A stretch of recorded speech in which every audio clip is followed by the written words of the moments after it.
We're done. Taking it off. Welcome to the goddamn show, party people. We're here for a very special little thing where our good friends from Two Old Guy Games are going to be premiering some super cool shit that they put up on their Kickstarter. I don't know. You're watching Defenders of Kobold. I don't need to say that shit because you can see the URL. I don't know. Or can you? Or can you? That's a great fucking question there. Stumbled on this accidentally. We're sorry. We're so sorry. Keep watching. Hit subscribe. I don't know. Defenders of Kobold, Dungeon Crawl Classics. Christopher, take it away. Hi, I'm Christopher, one of Two Old Guys Games, and in March we kickstarted a thing called the Salty Funnel because I thought it was funny. It sounded like a weird funnel cake. And then eventually it morphed into Sinking the Stercorarius, which is a ship. One of the stretch goals in the Kickstarter campaign was that there would be a pirate theme because people were like, you made a nautical adventure and you didn't include a pirate theme. And I'm like, no, it's all about upsetting tropes and doing the unexpected. So the stretch goal was hit. And so here we are. We're going to premiere a whole lot of the content that a lot of people have not seen, including being the crew of the ship from the adventure. So I'm going to go on my Zoom or to my Jim. Take it away. There you go. What you do. And sure. My name's Jim Zub. I'm probably best known for writing comics. I do the official Dungeons and Dragons comic, and currently we've got a series called Infernal Tides that's coming out. I'm really proud of. Not a nautical theme on that one. The characters are going straight to hell. It is good times all around. I'm also one of the writers of the Dungeons and Dragons Young Adventurers Guides, and I do a little book at Marvel called Conan the Barbarian. Never heard of it. Yeah. It's going to be big. So. Skull Kicker. He didn't mention Skull Kickers or all Wayward, kinds of different stuff over the years. So go find his website. It's I was like, I have to buy 42 books. All right, and then to my other side is Mr. Randall Hampton. Hey everybody, I'm Randall Hampton. I'm the author and illustrator of the children's book series The Little Game Master, where Dr. Seuss meets Dungeons and Dragons. It's a book that's all about introducing kids to tabletop games. And really getting them involved in the passion for this hobby that we all love so much. I'm also a streamer and artist on Twitch for both Geeks Like Us, and I have my own channel as well. So yeah. What's that channel, Randall?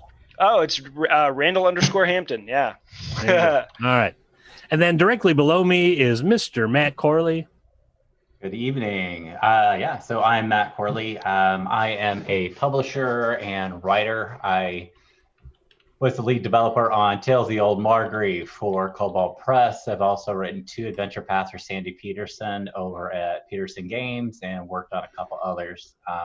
Sandy keeps me pretty busy, and when I'm not there, I also run Saturday morning scenarios, where we have published Lamb's Light Sanitarium, Harper's Tale, and Whispers in the Dark. So we have a range. You know, Harper's Tale is actually written with my 9-year-old, so it's very kid friendly. Whispers in the Dark is certainly not. It's more of a D20 Call of Cthulhu type thing, and that's actually probably what I spend most of my time with. I also write and publish horror books as well. So my big one right now is Horror in the Windy City and The Devil's City, which are both about Chicago in the late 1800s and H.H. Holmes. And Whispers in the Dark is like investigative horror in 5e? Yep, absolutely. So it uses a kind of a truncated version of 5e without classes, so it's much faster and easier to learn. And it's set in the 1800s right now. We'll move it up to the 20,000s. I mean, this year's been pretty awful, so I'm sure we can find plenty of terrible things to write games about. So it's investigative horror, but it uses D20 or 5e rules. Official note taker from 2OG, write that down. We need to play that. Chuck, you want me to skip you and go to Jake and then to you? Yep, sounds good to me. All right, go ahead, Jake. I'm Jake. I'm with the Defenders of Kobold, and I'm Chuck's lackey. Take it away, Chuck. That's I need someone to come to this stream. That's why I brought Jake along. It's good stuff. Hey, I'm Chuck. You're watching my channel, Defenders of Kobold. I don't know. I fucking stream stuff. I don't have cool resumes like these other people, but I drink a lot and make mistakes on camera so you can all be entertained. I relate to that. And Yeah. Chuck, what did your channel raise last week? We raised $130 for Black Lives Matter. I haven't put that towards them because I want to see whatever we make tonight, because whatever we make tonight is also getting put towards Black Lives Matter and our local bail fund. Excellent. Oh man, I should have used the other background then from last week. Yeah. No justice, no peace, everyone. You can switch that. So yeah, if you want to, kick some cheddar our way, any profits we get, we're going to put it towards a great cause. So please donate often, donate enthusiastically. And since Chuck was gracious enough to run the thing for us, we're literally just like doing the world premiere through his channel, and so anything that goes into this from you directly goes to wherever Chuck decides it's gonna effing go. Yeah. See, I haven't had enough drinks yet. It's effing. Yeah, you need to drink some more. If anybody donates $10 to Chuck, let me know, and I will send them a free copy of Whispers in the Dark, the quick start. It's about 80, 90 pages PDF. Get the credit card. Yep. There you go. That is So, yeah, absolutely And then we'll all amazing. take a 10-minute break as we all That's donate right. to the stream. So Happy to get you guys some PDFs. that would be absolutely amazing. Sammy and Dan in the chat, if you guys would help me out and kind of spam that fantastic information throughout the night so we don't forget it, that would be great. So yeah, I mean, we'll throw in a copy of this, which we're going to There you run go. today Awesome. as well. Why not? yeah. So yeah, Like a humble bumble. Humble bumble. I have had it. Someone's ahead of us on the drinking. I don't know. The old humble bumble. The humble bumble. That's trademarked. You can't take it. copyright. Humble's bounce. So yeah, I All don't know. Yeah, that's me, Defenders of Kobold. Let's There we play are. a game. All right. So, players. I know I shared a handout as the background, but I'm going to summarize it for the viewers. You have accepted a position on the Stercorarius with promises of coin, adventure, and glory. However, the first few days have seen anything but. Captain Guido hasn't been seen much. And when he has been, he's kind of been stumbling drunk. First mate Scuba Guy and Warclaw, the quartermaster, have been running things. What sounded like it would be privateering turns out to just be cargo shipping. But on the second night, right when monotony was setting in, the Stercorarius lurches and begins to list to starboard. For those of you that aren't nautical, listing means to lean to one side, and starboard is right looking forward, port being left when you're looking at the front of the ship. You're knocked from your feet. You hear water rushing in from the fore of the ship below. The Stercorarius is sinking. And with that, we begin the adventure.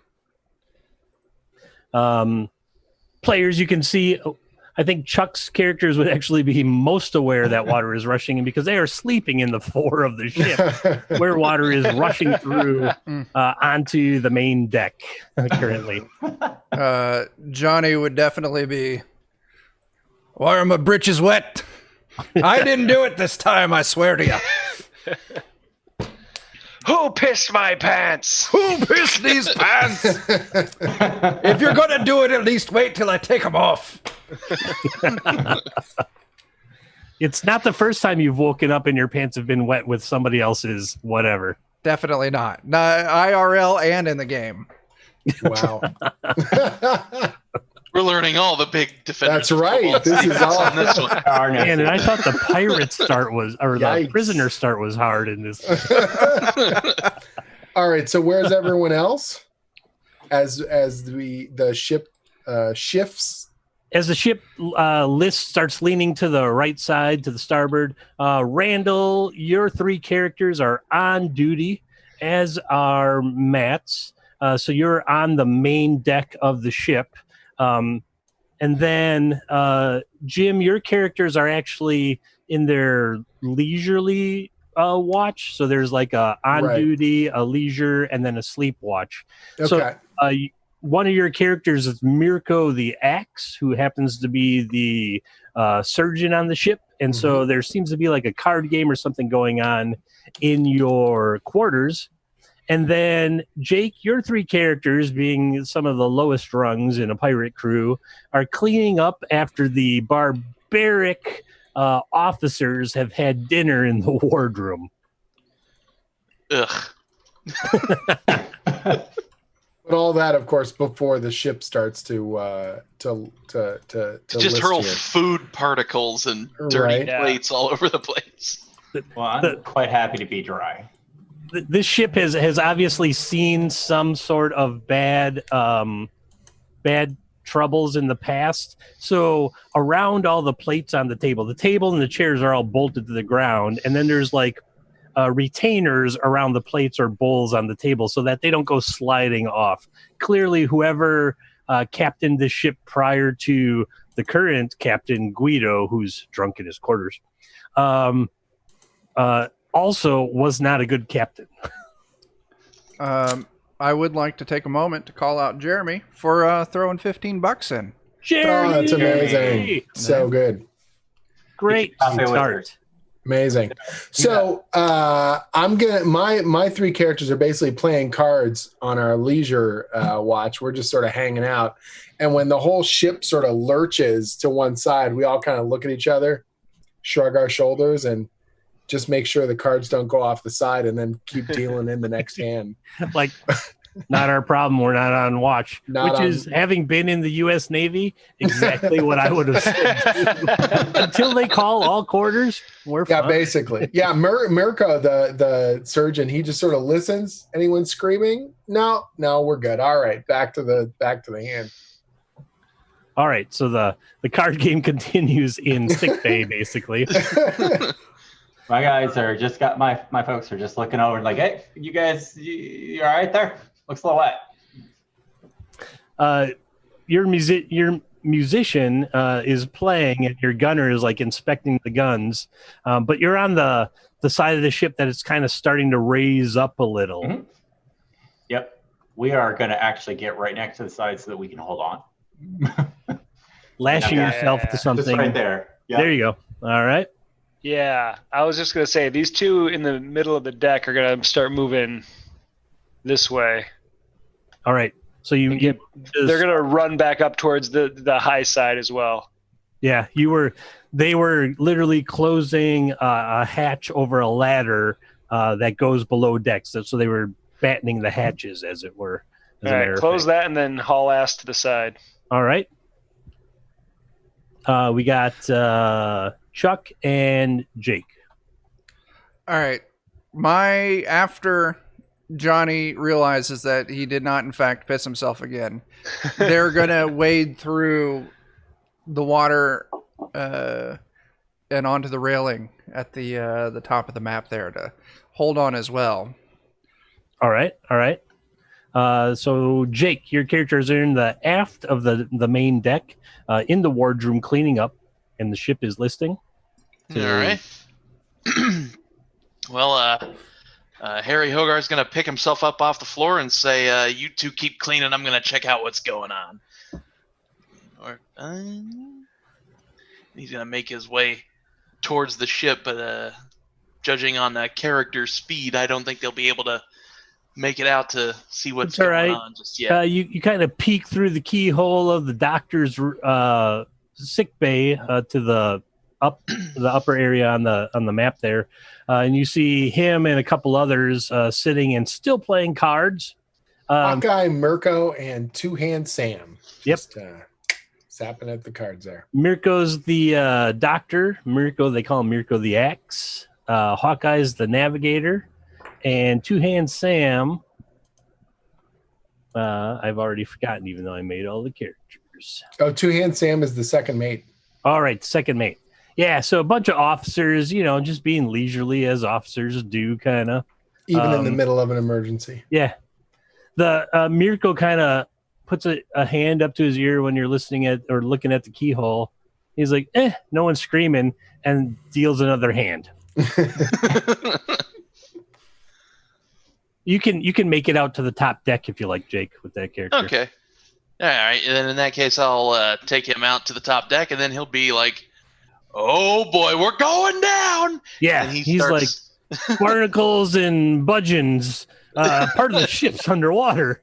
This is worse than it feels. Okay, Come so on, that's boys, bring them up and that's bring the actually tankards. that's actually got Two Hand Sam's attention, because he's like, oh, I could actually be in trouble here. So he's gonna drop his card, poke his head out the door, and be like, all right, who screwed up now? And then just gonna sort of look, and then sees all the water pouring on the top and goes, oh boy. Yeah. And One Hand Sam says to Two Hand Sam, "One may a promise." Yeah. Immediately, everyone starts saying, "No, not me. No, no." Didn't do it. Real quick, big shout out to Sammy for dropping another $15.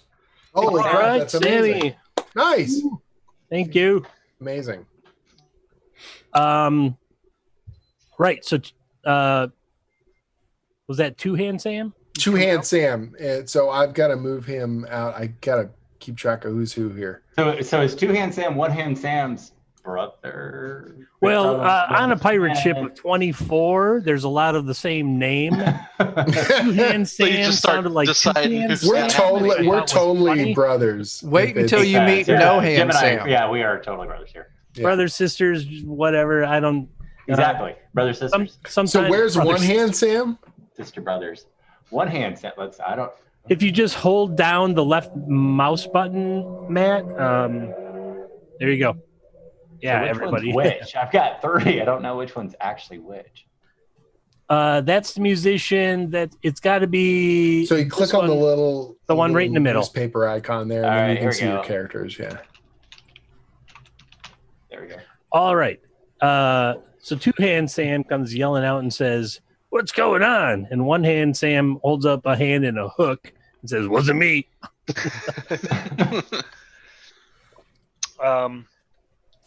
I guess that'd be One-Eyed Pete is everyone else is like holding on and looking down at the water that's spilling over the starboard side.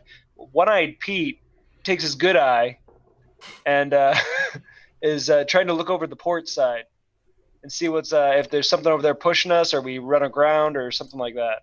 All right. One-Eyed Pete kind of leans over and he sees the curve of the ship and water, and up towards the front of the ship to the fore, it feels like, or it looks like something might have burst out of the ship. So you might see some splayed planks from right around the very outer curve of the ship, which on this deck happens to be crew quarters. Grub, upon hearing that, will be, because he's the powder monkey. Listen, guys, I swear to you, this time, I promise, it wasn't me. It wasn't me this time. This time. Yes. The last hole in the ship on the other side probably was. Maybe just a I'll little own bit. that one. Yeah, like, listen, everyone makes mistakes. We're just human. Master Gunner said, "Don't carry more than 1 pound of powder on you." And then I tripped and my dagger sparked. We all get drunk, twirl pistols, and shoot holes through the floor. Am I right? His pistol happened to be a 16-pound cannon. And We call that Thursday night. Yeah, That's right? what we call that. That's how I became One Hand Sammy. That's day 4 at sea. That's right. So is there anybody down in the quarters that we need to worry about? Well, But you all define signed on to worry. a pirate crew. Worry about other people? It's up to you, really. it's like the second part of that sentence completely negates the first part for me. Is there anybody down there? Well, that we need to 1/3 worry of the about. crew Nah. is at all times technically in their sleep watch. And 1/3, like Mirko the Axe, is in leisure and his people. So, yeah, there were some people up front. You saw Grub, the powder monkey, Johnny Hunter, the striker. Strikers were the ones that went out to the islands to go find food and stuff. And teetotaling Tess come running out of the front of the ship. There were probably 3 to 6 more people in the crew quarters sleeping, but you haven't heard a gurgle from them. Maybe never will. Listen, teetotaling Tess, they had terrible breath. It's fine. Listen, the world's better off. Mealtime's going to be far more pleasant. Meal time. All right. So what's God, who's going to dive in and investigate this stuff? Two Hand Sam's feeling a little bit vaguely responsible. He's got this sense of, so he's what you said, fourth in command? Yeah, technically he'd be fourth in command. He's a little overeager. He's a little like, maybe someday This is my chance. This is my chance to really impress upon people. The captain might call you like, "Hey, number 3, come with me." That's right. That's right. He doesn't realize that being fourth is not actually that hot. So he's going to sort of make his way over, a little eager to see if he can spot the actual source. And then he's going to bark some orders. If there's a hole, we got to plug it, boys. All right. So he comes running out, and the deck is kind of shifting, but he makes his way out. He's like, "It sounds like the ship's taking on water. We got to go plug it." And literally everybody is like, "Nope." Not it. Absolutely not. One hand Sammy will go with two hand Sammy. Amazing. All right. Why not? Oh, All you right, brother. got a follower. We got this. Our parents were not smart, so they just named us both Sam. That's right. Yeah. And they chopped off my hand so they could tell us apart. I mean, it might have been Mirko the Axe, because there's a reason that his moniker as Doctor is the Axe. So you're all pretty savvy on a ship. It's not your first 3-hour tour here. And this door right here, you see water pouring out of, and you know that the lower decks are mostly underwater. At best, part of it is probably waist deep, where this ladder comes up from below. But luckily, two of your mates had just locked that door because everybody had finished eating. You normally eat down in the lower decks. Mm-hmm. When you come up, you lock that door. So that door is locked, and you can look through the grate right there, and you're like, "Ooh, that's a lot of water down there." You don't probably want to go down there, no matter what kind of cargo is looking. What kind of cargo are we carrying? Well, Captain Guido was not really forthcoming. You thought that you were going to go be privateers, i.e. pirates. And on the first journey out of port, you find out that you're carrying two types of cargo. One is people that are locked down below decks somewhere. So when you say people, you mean there were people locked down below deck. Right. May or may not. They're still people. They're just not alive. Depends how We've got hard, a whole cargo hold of corpses. That's our specialty. how hard the first mate prays to his goddess of the sea. It could be 13 risen, salty risen types. Oh, that Nice. Write that down, Michael. Salty risen. Salty. That's it. And then there's a whole bunch of crates that came from, apparently, according to what you've heard, third-hand knowledge, people in purple robes with gold lettering on the cuffs and the edge of their Hold cowls. on. So our cargo is people and people? And you're not quite sure. The beards might have been alive a little bit. This is not a good. Vague on specifics. Yeah, this is ridiculous. All right. This is what you get for signing up for a first-time crew with a captain who got seasick in port. Oh, Sam, I blame you. Totally, Sam. totally blame Captain Guido. No, I Calls blame himself the Crested Hawk. One Hand Sam. Clearly, his terrible decision. Convincing. But you're the big brother. I have to follow you. No, but your enthusiasm got us to this point. Well, if that's the case, let's just jump in there. What could go wrong? All right, we're gonna. Oh God. Gunny and Elton will back me up. So the water is up to on the deck there. How high is that water? Like, is it like ankle, waist? The edge of the water is like ankle deep. The side of the ship is right around mid thigh at present. So we could open that door and have get a sense of what the hell's going on in there. You're talking about the crew quarters door? Yeah. Yeah, absolutely. You could walk up to that and like throw open that other door. Okay.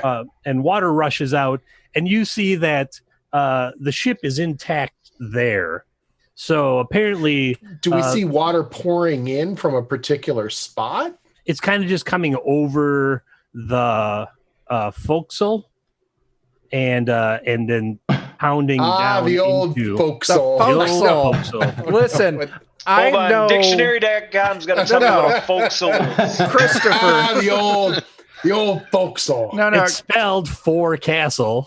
Chuck, I think you have something to say here. No, I obviously know what that is, but Christopher, for everyone who might be watching who doesn't know what that is, too many windows open to. You should explain that. Those in the audience who might be from the Midwest, from the the Great Lakes Regional U.S. Navy. Anyway, there's a table in the adventure that gives all kinds of landlubbers terms that they can use to sound nautical, and forecastle is one of them. It looks like forecastle, and it's any raised deck on the front of the ship, which happens to be Is the it deck. really pronounced forecastle? It's yeah. Oh my god! I just thought it was forecastle. They're all British words, and at one point the British thought that larboard would be a good word for port. So then in a storm you hear batten down board, and you're like, larboard? I've probably starboard? said forecastle since I was a child. So well, I said geese and found out it was gesh like 3 years ago. Wait, it's gesh? So, wait a minute. I'm learning so much. Wrong. Okay, we can't learn. This is welcome to vocabulary. We're about to charge into melee combat. You're like, wait a minute, melee. Oh god. Oh my gosh. Melee? Is it sigil or sigil? Hey now. You talking about the city or the thing? Right? They're different. All right. So underneath the forecastle. Underneath the forecastle. Got it. I know exactly where I'm at. It sounds very... Water. I don't know if I want to be under a forecastle right now. Water seems to be seeping just over the edge and pouring in. You all, being nautical sailors of one point or another, figure that there's a hole somewhere on the fore of the ship on the port side that is literally nosediving the ship into the water. So hold on the fore, there's some sort of hole. Yeah, on the left side of the front of the ship. Probably it might be even below the deck you're on. You wanna like unlatch. Right below this door is a ladder that goes to the lower deck. Okay. And in the night watches, when nothing's going on, really, you kind of bolt that and lock it. All right, Sammy, we got to go down there. We gotta try and. Where's the captain? That's a good question. Oh God. Last anyone saw him, Guido's no good to us. It's up to us, buddy. All right, so we're gonna rush over to the hatch. Barnacle there. Bart's coming back over to help. Listen, my three are right there with you. The doctor and the navigator don't give a damn. Yeah. They're still playing cards and they're still rolling it out. But Two Hand Sam's got it pretty eagerly. He's on. Elton is going to come over to provide accompaniment, and Gunny's hanging out. All right. They were probably glad that Two Hand Sam left when they were playing cards. Oh yeah. Right. He sniffs out a deal every time. Absolutely. All right, so we're gonna pop that hatch open. All right.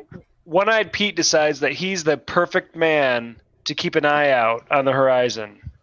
Just make sure. I see what you did there. Make sure no one else takes advantage of our exactly danger. That's right. Make sure we're not boarded. Keep an eye open for danger.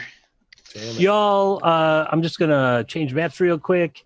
You throw those doors open, you come down the ladders, and you're like, whoa, there's a lot of water here. In fact, the edge of the water here is ankle deep, but where the edge of the ship would be, I had it set up for something else. Where the edge of the ship would be is waist deep. So right down here, right down there is waist deep. Is there anyone else on in this area, like any of our crew, or are they elsewhere? Yeah, where's No, the crew has left this part of the ship. There are a couple prisoners that seem to be locked in this aft cargo hold, which is also used as the galley. So it holds a lot of the food and freshwater supplies, and is where the cooks whip up that awesome gruel that you eat every once in a while. So do we see any sign in this flooded area of a whole water incoming? A source? Yeah. Excellent. Give me a... Oh, God, we're rolling. We're rolling. We're going to roll dice. Be careful. I don't know how to do that. Now the danger begins. What do you see? Nothing. Roll me an intelligence check. Let's see how that works. We didn't put the Roll20 die rolling, so I will play announcer. Chuck swings and gets a 10. So yeah, Johnny. Johnny Hunter, the striker, sees some busted up crates over towards the front there, and some I was gonna say vicious ichor. Vicious ichor, I like it. It sounds funny. That's not what I was going for, but some ichor coating the broken open crates, glistening in the moonlight. So we see the broken crates, but they're on the opposite, They're over here, where the water's shallow and shit. Closest to where who looked over the side of the ship up top? That was One-Eyed Pete. Yeah, One-Eyed Pete saw stuff busted open right over there. Yeah. Oh. Well, All right. Johnny will ready his spear. Said, hey, someone took a nasty ass shit over here. Yeah, I was going to say, Barnacle Bart's going to come over here to the what looks like the poop deck. Wow. And one hand Sammy's coming with. We'll clarify poop deck later. Yeah. All right, so the deck of poop. Two Hand Sam's got a pair of daggers, so I guess I'm pulling those out. All right. You kind of bust through that door where water is rushing through at about knee depth, which is the privy, and you would consider it the poop deck, but it's not. And something floats by you, and you think it's a water skin, but it might not be a water skin, so you just kind of let it float by. And you see here, like, a massive hole in the side of the ship. It's got to be... And by massive, any hole in the side of the ship is large. This one happens to be like 3 foot by 3 foot with nose down, and water is just pouring into the ship from that point. 3 foot by... Chuck and Jake will know that I have a tape measure on my desk at all times. He's always ready. Yeah. All right, 3 foot by 3. All right. It's a pretty big hole. It's a big fucking hole. And you're like, as able seamen or able-bodied sailors, you're all like, oh shit, this ship is doomed.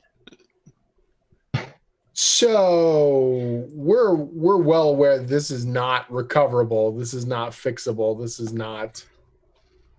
No matter how many buckets and how much bailing you do, this ship might limp back to port.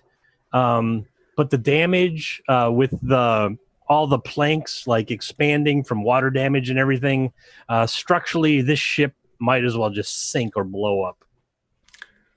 So, do we have any kind of we got a dinghy, dinghies or there's escape a dinghy vessels? up top. Yeah. There is. Isn't that enough for all of us? But Sam, It's only going to be enough for 2 or 3. I've got a plan, and it involves you and I getting our ass back to the top. We can make that happen. Oh my gosh. Plug the hole with your body. Okay. The faster we get up top, the faster we can lock them down below. Listen, I'm not going to say that Teetotal and Tess doesn't smell what you're cooking, but she totally fucking smells what you're cooking. So she's ready to run up them steps too. All right. no, wait, is this the lowest deck of the ship? Below it is the bilge. It's a caravel, so there's one complete lower deck. I know what a And then caravel there's- is. A top. Not everybody does, Chuck. One complete lower deck, one top deck with a poop deck, and then I thought it was deck. pronounced forecastle. You got to explain all this forecastle- stuff to me. Oh, sorry. A And poo deck. forecastle, the poop deck, the quarter deck. What kind of Okay. dance are Quarter you deck is doing? where the wheel is on this specific caravel. Is there anything around that we can use to slow down the influx of water into our ship? Give me a.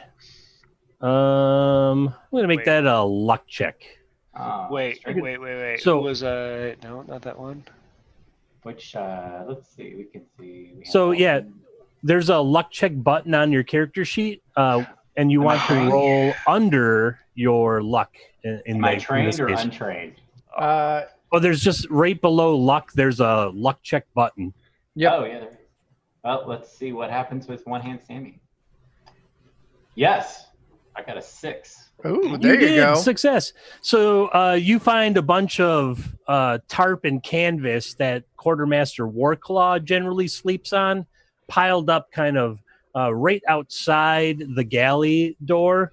And you kind of figure that he sleeps there to make sure that nobody busts in the late hours, in the dark hours. But you could take that pile that he sleeps on and go kind of try to stuff it in to the hole up front, and then put some like boards and stuff behind to kind of stem the flow if you want. Sammy and Elton do that. I have a hammer, and I mean I have stuff that we might be able to like hammer planks back in place or something. Sure. You can try help. that? So when they put these boards that they find, you start nailing them into place to kind of hold the tarp and everything to keep more water from seeping in. So let's do a Randall, give me a that's your thing, right? Because that's the Cooper. Oh, I just clicked on Mhm. Cooper. Great.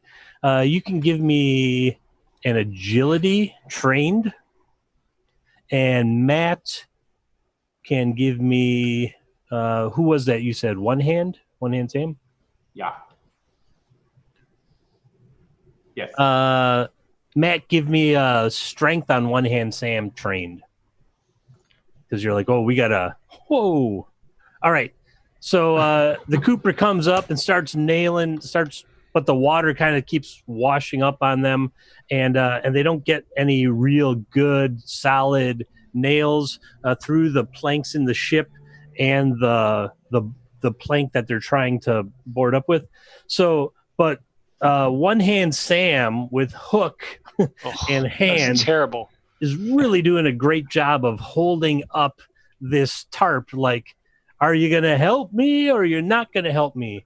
And then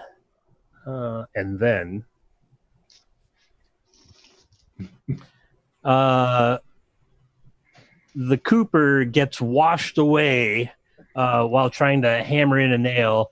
If I only had 2 hands. Shit. One hand Sam, you're kind of standing there like, how long am I going to hold this up, and how long can I hold my breath? Because it's about waist deep. Well, no, at the front of the ship, it's almost chest deep right now. You say I Joni, got washed away, like Yeah. out of the ship, or No, back? just Okay. pushed out of Okay. that front room and back into the Okay. main part of the lower deck. Joni, at seeing this, Ooh, will thank you. gladly run over and assist one hand Sam on holding this plank and trying to do some work. All right. Give me a.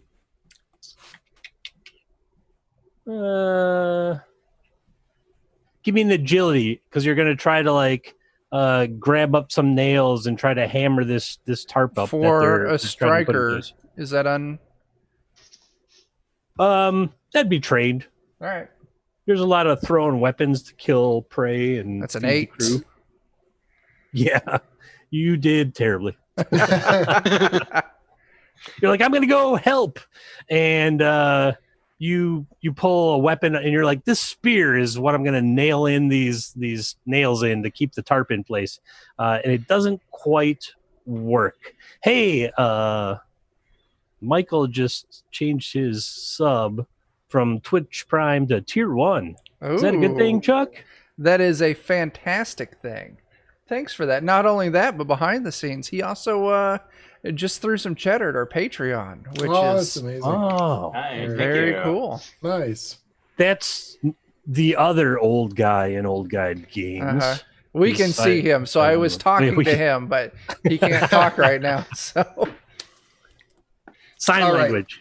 So two-hand Sam. One-hand Sam's got the board. He's sort of nailed and trying to hold up. It's Right. Like Hook dug into a plank, holding up this tarp and stuff, and then like and the people that keep coming to help are inept and get washed away, or are trying to pound in nails with a spearhead, and it's just not working. The ship is getting worse and worse. From here, the water rushing is now like up to your Right. nipples. all right. I'm gonna try and help Sam, but while I'm doing this, I'm giving him this stern sort of brother, older brother look of like, if this doesn't work, we're getting the hell out of here. Like I know you want to help, and I want to help, but this is crazy. So what? I'm gonna try and nail the board in. What am I using? Also agility, or Yeah, give me a. You're using two-handed Sam, right? that's right. He has two hands. Yes. Oh man. it's better than one hand. Mirko Slow the- down. Yeah. The Immediately doctor's like, double what one hand Sam rolled. That's right. That is a So 40. what is it? Trained or untrained? And that's the second mate. He's had a lot of positions on ships. I'll give you agility trained. all right. Oh Even wow! worse. Wow! Worse. Even worse. That's Don't amazing. you have luck, or I do. did we get luck I don't from you getting a 20 before? Did I get a 20? Do I get? Can I use Yeah, luck here? so Matt rolled a natural 20. So on your fleeting luck, you get another luck point. Okay. Just him for having rolled it. But he could use it. You could collectively use it to try I to give you stem inspiration. the flow. Nice. It's only good for this session, everybody. That's right. So I'll try and use some fleeting luck. How does that all work? All right. So we're talking about two-hand Sam. You rolled a 7 total, and two-hand Sam currently has 2 fleeting luck. That would give you a 9. Still not so. That's not much. Yeah, They're terrible beyond all reason. Very fleeting. it's very fleeting. As the judge, I would be like, don't do it. Yeah. One hand. I know you want to do this. I know you want to save this hole. Until I saw the size of this thing, I was pretty eager to solve this problem. But now we got a new plan, and that plan involves getting the hell out. So I'm going to sort of grab him and start pulling him away from the hole. Leave it. Lost cause. Now that I We're- see Not like everybody that last fail. ship we were on. Two hand says, and one hand Yeah. unhooks. Is like, fine. Back when we were both Fine. two-hand Sam, and it was very confusing. Before that happens, or right when that's happening, one hand Sam, give me. Hold on, yet another Milwaukee Iron has rolled by. Give me a luck check. Hey! That's a one, which gives you Which is another good. point of fleeting luck. In this case. You get another point of fleeting luck because you rolled a 1 on a roll under. And you see some I gotta zoom up the map here. You see I got some into roll 20 ahead of time and fixed it. some creatures wriggling around in the water that do not look particularly friendly, and they have swum. We're going to use swum. They have swum through the hole. It's pronounced swimmed. Swimming. Swammed. If you're my That's the 6-year-old nautical daughter. pronunciation. Yeah, I was just gonna say in They the have forecastle swimmed. they have swammed it. Are they squamous? Is that the Queen's English? Swammed it. That's right. At the forecastle or whatever. Yes. As Two Hand Sam is pulling One Hand Sam away, One Hand Sam sees what seems to be squid-like creatures swimming through the giant hole in the side of the ship. And they're pretty fast. They're squiddly. They're pretty fast. Listen. Squiddly's coming. Johnny here. He's right there by that hole. He sees this. He's definitely going to make a very strong suggestion that we should all make like a tree and get the fuck out of here. Like a screen door on an aircraft carrier. Right. All right. So you all are like, nope, It is time unsavable. to go. We were loyal to the ship for mere moments there. Yep. Moments. effort. Listen, that was a lot of loyalty we just exhibited. We actually tried to save the ship. We did. That says something. Yeah. We thought momentarily about being actual crew members. It was a terrible idea, but we did think It was. about it. It was. You climb back up onto the top deck there, and you're like, nope, lost cause. This ship is going down. And you, at the same time, I have to switch layers. Oh, yeah, that one. We're going to move that to this.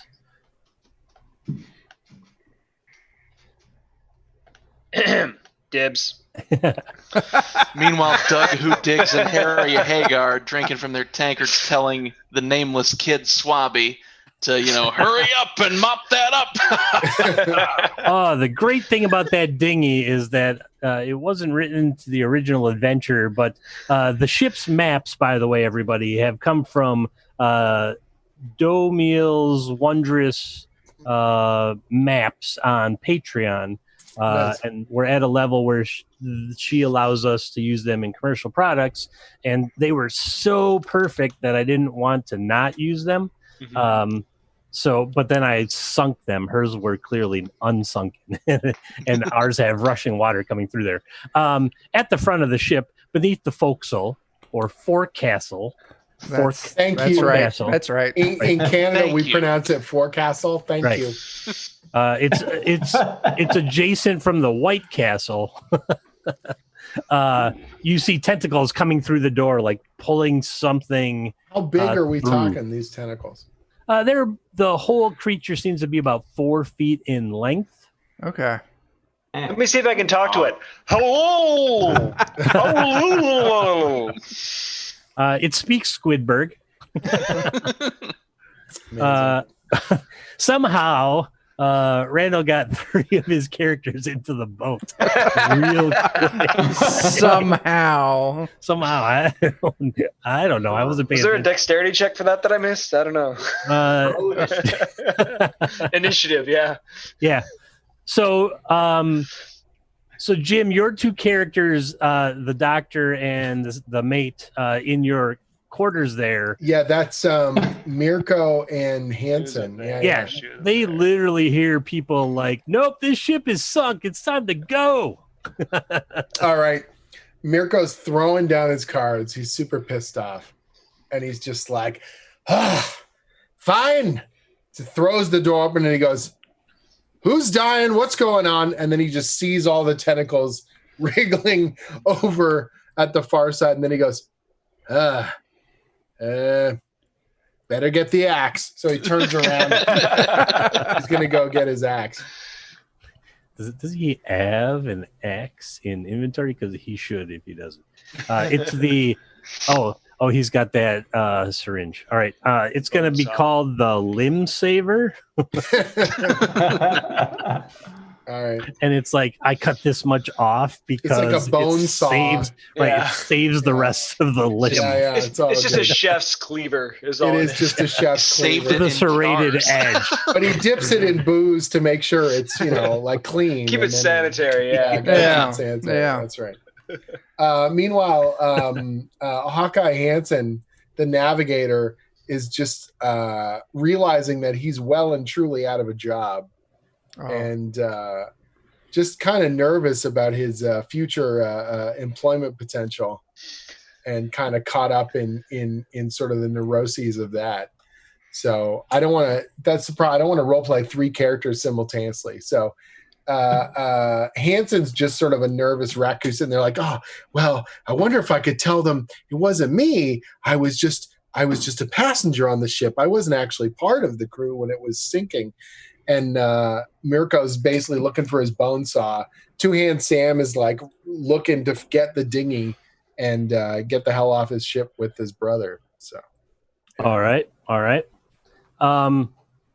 Hansen, being the navigator, is like, we couldn't possibly have hit rocks. There's no way. They can't blame this on me. That was not me. He's super paranoid about it. I made sure we had a clear go the whole time, and oh geez, he's just so. Now, because I just said oh geez, all I can think of is he's got the voice of Morty. Oh geez, Rick. You don't know, man. Oh geez, Rick. Oh geez, I didn't think Guido. this. Oh, now Shut it up, all Morty. We've had He's a enough drunk. of you. He's never around. It's clear who our captain is. Yeah. Guido pops out and he's Hey, like, what are y'all doing down there? I'm trying to get some sleep. Morty. that's You know right. what? Oh god, the squid Shoot half of monsters them. got out. Get the gun. That's right. Do half of them. So Hansen's all like, rest. oh geez, Guido, I'm sorry. I totally thought we had the ship plotted. You know what? Sickly Ned is just like, I'm not going with them again. This is a whole different kind of nightmare. And she takes the fuse. He takes the fuse and his pound of black powder, jams it in there and lights it.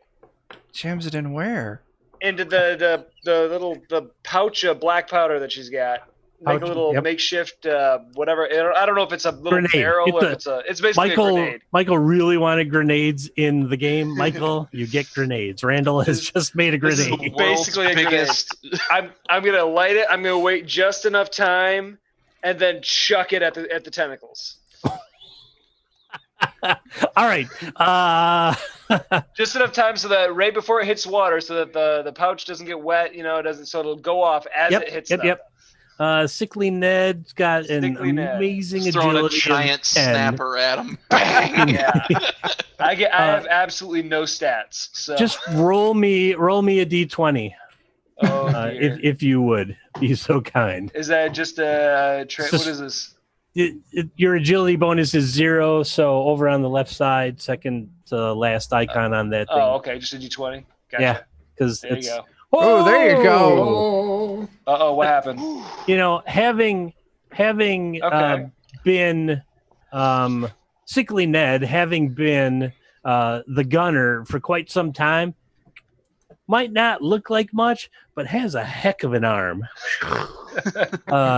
Knows how to get that snap in there. Don't want to say could be a Houston Astro, but manages to land it square on the tentacles.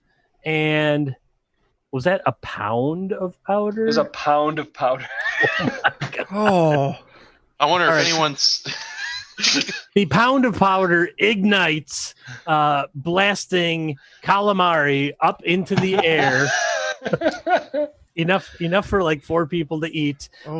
But also busts open the doors to the crew quarters to the point where water starts rushing onto the main deck.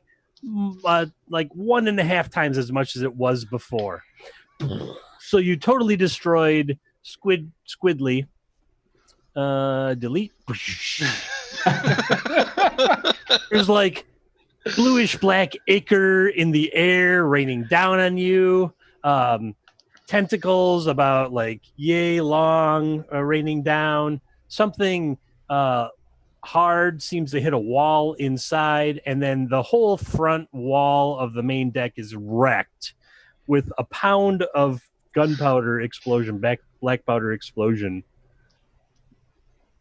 So, if I had the opportunity, no, I don't have any bags. That's it. It's just 1 pound bag powder. No, yeah. So the ship may or may not be sinking faster than it was before. But listen, there's no fucking, tentacles coming for us. It's true. That's true. For the moment. Problem solved. Problem solved. You take the slower death. That existential horror of there's no bones in those things and they move has ended for now. Okay. So we got to figure out how to fucking get out of here. Let's get back in the boat. The little just boat. As you say that, oh no! Just as you say that, little did they know, one of the masts breaks, and this sail. Oh shit! Comes crashing down. Damn it, Elton, get out of the way. Our boat's right there. Everyone gets lucky and it misses them, but there's a broken piece of mast and a huge part of one of the mainsails have crashed down onto the deck. So how's our little boat? Yeah, I'm just worried about it. Missed the boat. The the line of the mast would be there, and it kind of landed between one of Jim's characters, one of Randall's characters. It is blocking access to the lower deck now as the crossmast came down, as the crosspiece came down and smashed into the main deck. At this point, if masts are breaking, you all being sailors are like, the ship's either going to flip itself the other way and sink, or it's just going to go straight down in the direction it's going right now. I'm two-hand Sam's getting both those hands on that dinghy. That's all I'm going to say about that. All the more reason to get in the dinghy. Yeah. All right. The dinghy is large enough for 4 people. I see 2, 3. I kind of see 3. What can I say? Yep. Oh, and whoa. Oh. Listen, teetotal and Tess doesn't fuck around. Oh, that's a good idea. I'm riding a barrel. Good plan. Is that Grub? Is that Grub that? Did I put Grub in there? I don't. Grub's know. Icon. I gotta delete that. Delete all this stuff. It's supposed to be teetotal and Tess. Everyone just piling in. Piled in. All right. Yeah, only 4 people can fit. Whoever was 5th is either odd person out or gonna have. I'm just clinging to the side. Player versus player. Killing crewmates. Listen, My teetotal 3 and guys Tess are straddling ass like a horse, hoping that it floats. Oh, that's not the one. Okay, there's one of the characters that looks like a female Matt Mercer. I couldn't remember which icon. I just bought this icon pack, and I was like, "Is that Matt Mercer?" And I'm like, "Oh no, wait, that's a girl." Nice. No offense, Matt. If anybody knows him, Jim. That's Matt's sister, Maddie. It's true. Yeah. Oh God, I'm glad I didn't go. Usually when someone brings up a celebrity just for shits and giggles, I say something horrible and untrue about them, but I'm glad I kept my mouth shut. We have gentlemen of some renown in this game, Chuck. We got to keep this fucking shit classy right here. In theory. A lot of them just barreled under the mast, but that mast is starting to float away. But you feel like the sail wrapped around it is probably going to sink that piece real quick. Oh, okay. So yeah, now they're going to get off. And yet, they're like, yes, attaches to that. Way up in, let's see.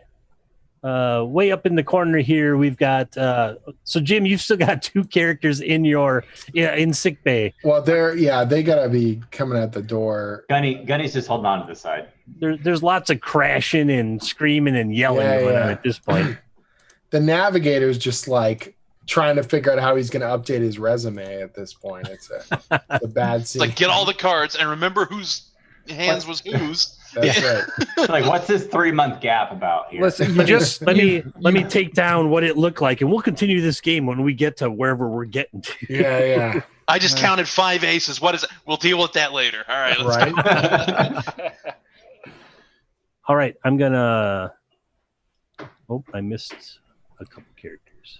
I'm gonna do that, and we're gonna change maps real quick. Oh my gosh! Because we're gonna go on to the oh shit, we got to get out of here phase. And we are, dun, dun, dun, dun, dun. Oh my god! What is this? Good. That is really good. The ship is pretty beat up. I didn't make those holes, I swear. Y'all, I don't believe that.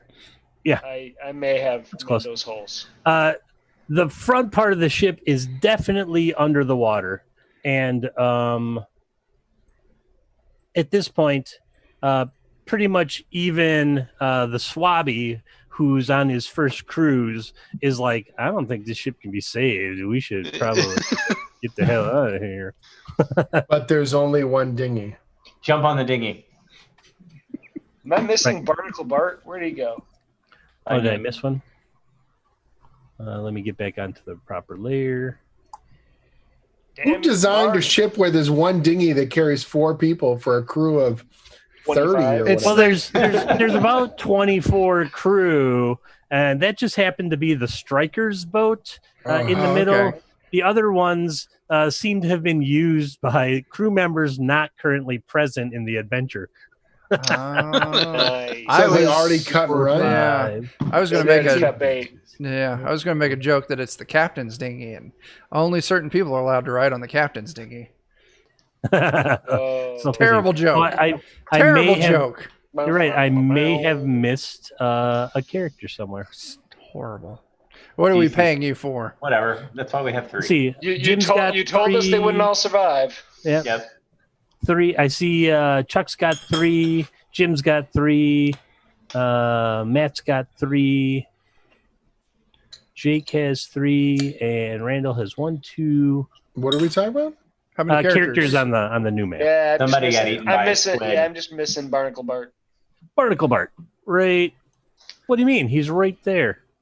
He was there the whole time. Yeah, He's there. He's so good at hiding. He's going to be a rogue if he survives. All right. The ship is sinking. You all being salty sailors know that when a ship is sinking, undertows are created. And if you don't get far enough away from the ship, you're going to get pulled under. You're going under. Right. And so the boat... I maybe had a little extra time today. And so the boat is actually detachable, give or take, from the map. All right. Ooh. So here's your boat. Those of you that are in the boat, which looks like a couple people in there. It should be 4 people. 4 people can get in that boat. Everybody else, this corner on the lower right side right here seems to be a safe area. You could try to go up to this upper corner on the right side of the map as well. But that seems far enough away that the undertow will not pull you all under and drown you as the ship goes under. Tammy's staying in the boat, but Gunny and Elton are going to try to get away from the... All right. You can the boat is lashed to the main deck. There's some eye hooks. You just have to untie some knots, which is an agility check. Pretty low. Teetotal and Tessa is going to help out with that. All right. And then the boat will easily slide down into the water below on the map. Dan's sure we're going to have some really bad dice rolls right now. Yeah, this is the point. All right. So what do we need to do here? Pegleg Fred managed to untie one of the ropes real easy. He's like, I tied this knot. It's, he does it with his peg leg, in fact. Just kind of gets his peg leg wrapped up there and yanks, and it unties itself. And he's like, that's how you do a quick release knot. Teetotaling Tess is like, well, since I'm sober, I can figure out how this rope is wound up. And she also undoes one of the knots. So there's 2 knots left on that boat. All right. One-Eyed Pete's there. All right. You said agility? Agility check. Yep. One-Eyed Pete kind of like gives it the one eye and is like, oh yeah, and like sticks his finger through a loop and pulls, and that quick release manages to get undone as well. Who's the 4th person going to get in that boat? 2-hand Sam. Oh, 2-hand Sam leaving 1-hand Sam behind. Or is 1-hand Sam? It's every Sam for themselves. I got my guys all messed up. I'm yelling towards 1-hand Sam. Get over here! You all know that this dinghy is kind of rickety, and people hanging onto the sides of it might capsize it in what seem to be somewhat tentacle-infested waters. Ooh. Initially, it was like going for a swim's not that bad. Going for a tentacle swim. Worse. Definitely worse. Way less interesting. On a scale of 1 to 10, fuck that shit. Yeah. All right, so do I need to try to do the 4th one? Wait, I already did one now. Yeah, go ahead. I'm gonna try it. That's not good. Ooh. 1-hand Sam gets their hook into the knot and is pulling it the wrong way, and then now their hook is kind of stuck into the knot, and the boat is unable to be freed from its moorings at present. What's everyone else doing? What if I use like all three of my fleeting lucks? I would say that hook seems to be jagged on one edge and is really wound up into the rope, and you might want to wait till you get some help. Not serrated, and I can cut it through. That would be a super hard strength check. All right. Chuck, Jake. What's up? Guess my characters will start heading up towards the rear of the ship to try to see what else they can find for getting the hell out of this predicament purposes. Yeah. All right. I still kind of like the idea of riding these barrels, just in case. Sure. Just hop on top and just see what happens. The old Hobbit escape method. Right? Absolutely. So, some you of the get barrels in the barrel, I'll sure. ride on the barrel. to be full of fresh water, and so they'll kind of float in the salt water, but you're not sure what's in the other ones. They might be full of powder. So give me a luck check for the barrel rider. All right, that's Barnacle Bart. Is that a trained or untrained? There's a luck check button right below luck on the character sheet. Oh, there it is. Hey, all right. There you go. He rolls this barrel across, and he's like trailing slowly, like, please don't blow up, please don't blow up. And it splashes into the water, and about a quarter of it is floating, and he's like, fresh water. Well, about half fresh water, so he knows that's a freshwater barrel. That's my ride. He got lucky, and that's his ride off the ship. All right. Does that mean Sickly Ned has to do it too? If he wants to ride a barrel. No, you know what? No, Sickly Ned's going to go up to the back deck there and see what's up there.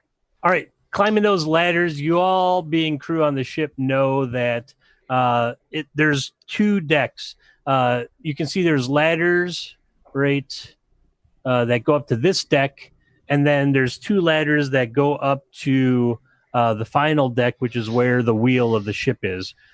Even whoever was navigating currently at the wheel has abandoned that post. But in between those ladders, there is a door to the captain's quarters, from which you hear Amazing. Just we got aces and eights. I know. We're playing Dark Trails now. Oh no, we're breaking that door down. Time jumping, as it were.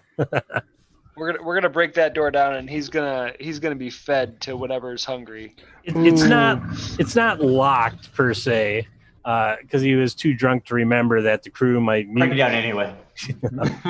Bunch of Coors cans right behind the door that you have to kind of force it through. Yeah. He had a very successful pyramid going. Oh, And we fucked it up. Hey, I drank all that rum, he says, as you bust in to his quarters. We'll just say that he kind of shows up. Like you bust down his door and he's like, "Hey, I'm captain on this ship." Randall knows the image because he made it. By the way, everybody, Randall Hampton, one of our players today, is the amazing artist that made the Two Old Guys Games logo, turning me into a sorcerer that is not inept, much like I am in real life, and Michael, a loot hound, which is how he really is in actual life. So well done giving you that. I just gave you a picture like this and like this. I was like, do something with that. Glad to do it. A lot of fun. There you go. Yeah. So mini promo right in the middle of the game. That's probably why Randall was like, "Sure, I'll play in your game." I guess. How we got Matt and Jim? Oh. All right. So good old Captain Guido comes staggering out. He looks a little bloated. I don't want to do Randall's art any injustice. That's okay. Just give it that fisheye filter. Oh, Jesus. he's a slight man. There, he doesn't. He's like, "Hey, what's going on out here?" And you can see he's clearly like drunk and unconscious. Doesn't actually see what's going on, and comes staggering out. And we're gonna give him one roll, which he failed, not realizing where he is, and he falls off the where's the adventure? Hold on.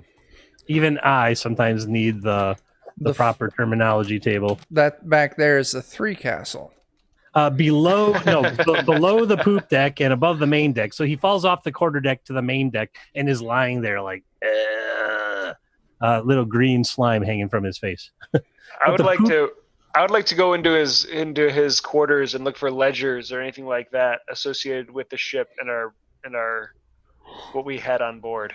Yeah, on his he has a large 4-poster bed, a big table, a liquor cabinet, which is mostly empty, maybe completely empty, and then there's a map table. And on the map table, you see a couple ledgers left open, some maps spread out, and you can easily sweep them up and take them with you. If you kind of peruse them, you see like 12 crates of this, blah, blah, blah. Profit, gold pass bite test. That's literally his notes from the cargo for this particular. Didn't look inside. Don't care. Stuff like that. All right. A kid will go up to the captain with his still soggy saltwater mop and kind of smear his face with the mop to try and wake him up a bit. He may or may not be breathing at this point. We're not quite sure. God damn. Well, after that, he'll just kind of back away slowly. I'll talk for it. Yeah. Medic. Sawbones. Axe, get down here. All right. All right. The ship guys- seems to be taking on water at a fairly fast rate to the point where the dinghy starts trying to float away, but is tied with one hand Sam's hook still in it. But the boat is like, nope, we got to get out of here. Where is he at? Where's Barnacle Bart? Oh, no, that's not Barnacle Bart. That's One-Eyed Pete. What does he have on him? I've got a dagger. Yeah, I'll cut the rope. All right. You're like, oh, I have this knife tucked in my sash. I mean, well, yeah. Between your serrated hook and the knife, you kind of you snap it, and the boat starts making its way into. Oh, I grabbed that mast there too. That's fine. The mast is floating away as well. Starts floating away into the water. And Jim, who's that character in the front of that dinghy? That is Two Hand Sam. Oh, give me a luck check there, Two Hand. Okay, hold on one sec. Luck check.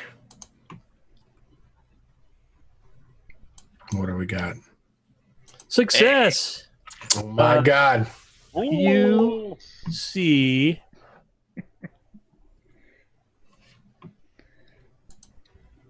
some tentacles in the water kind of ahead, and you're like, oh boy. I don't think there's a reverse on this dinghy. Right there. And right there. Okay, Oh, Two man. Hand Sam's got a pair of daggers.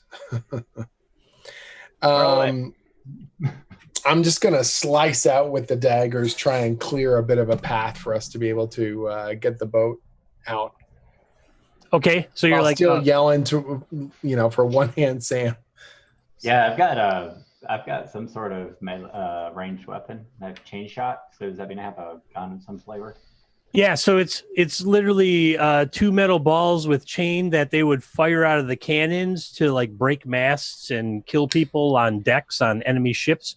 But So if you've got a cannon on you, nope, Yeah, you just I'm being carrying my cannon. Well, being I'm a- carrying my cannon right now. being a master gunner, you actually get to just throw it at somebody up to 15 feet as a Wow. weapon, because that's what you do for fun when there's no one to fire cannons at. Do what you gotta do. I'm ready. All right. So Two Hand and Matt, which character was that? One hand. Two Hand and One Hand are like, we're Hands. cutting our way out of here. 3 hands worth of cutting our way out of here. Go ahead and roll some attacks. All right, Which Jim, you go first. I was going to say, One-Eyed Pete can take a swing too. I'm in the back of the boat, though. so hold on. So under attack, I'm just going to my dagger. Oh, there we go. Attack. All right. Yep. Do I have any attack bonus? It's all set up. Just click the attack button. It'll do it All right. automatically.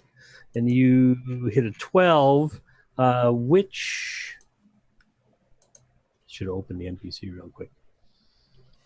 Tentacles. That's a hit. Go Nice. ahead. So to roll the damage, it's right below it. 4 points of damage. Excellent. Oh, All right. So some tentacles come reaching out for the boat, and you manage to slice them off, and some still moving calamari kind of makes its way into the bottom of the boat that you're in. We'll save that for later. All right. One Hand Sam. I'm gonna shoot the other one because Two Hand shot. Oops, that's not the button. This one, right? Probably. Yeah. All right, so I'm So going the- after that one.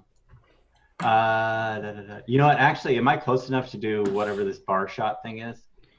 Yeah, you can lean forward. The bar shot is two, as opposed to the chain shot, which is 2 metal balls with a chain in between. The bar shot is 2 metal balls with a metal bar, and so you can grab one and try to Whack reach it? out and whack it with that. Yeah, that's a All right, I'm melee gonna attack. go whack it. All right.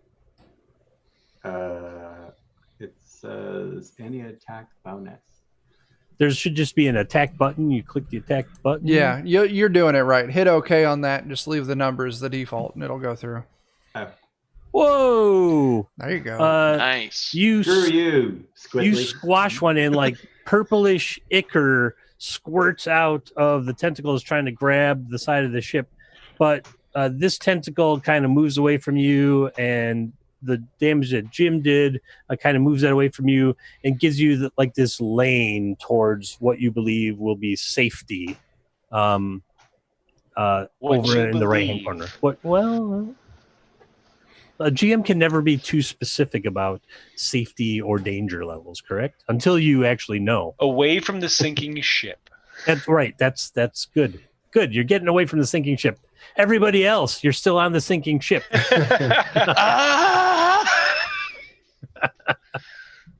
Oh, this is That's why I There's decided only Squigglies 4 down there. people fit on that boat. Yeah. All right.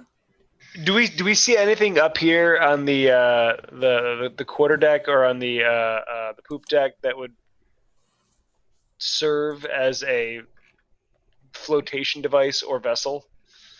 Yeah, there's a couple barrels and some other debris that you can kind of kick off of it into the water and then dive in and kind of grab onto as a flotation device.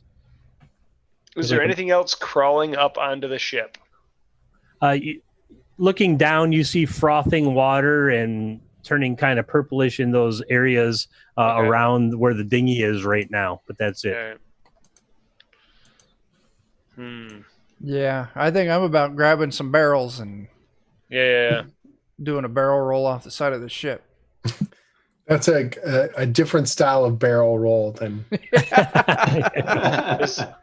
that another luck roll to see if it's powder or water? Yeah. I like that. I'll do that too. Another barrel.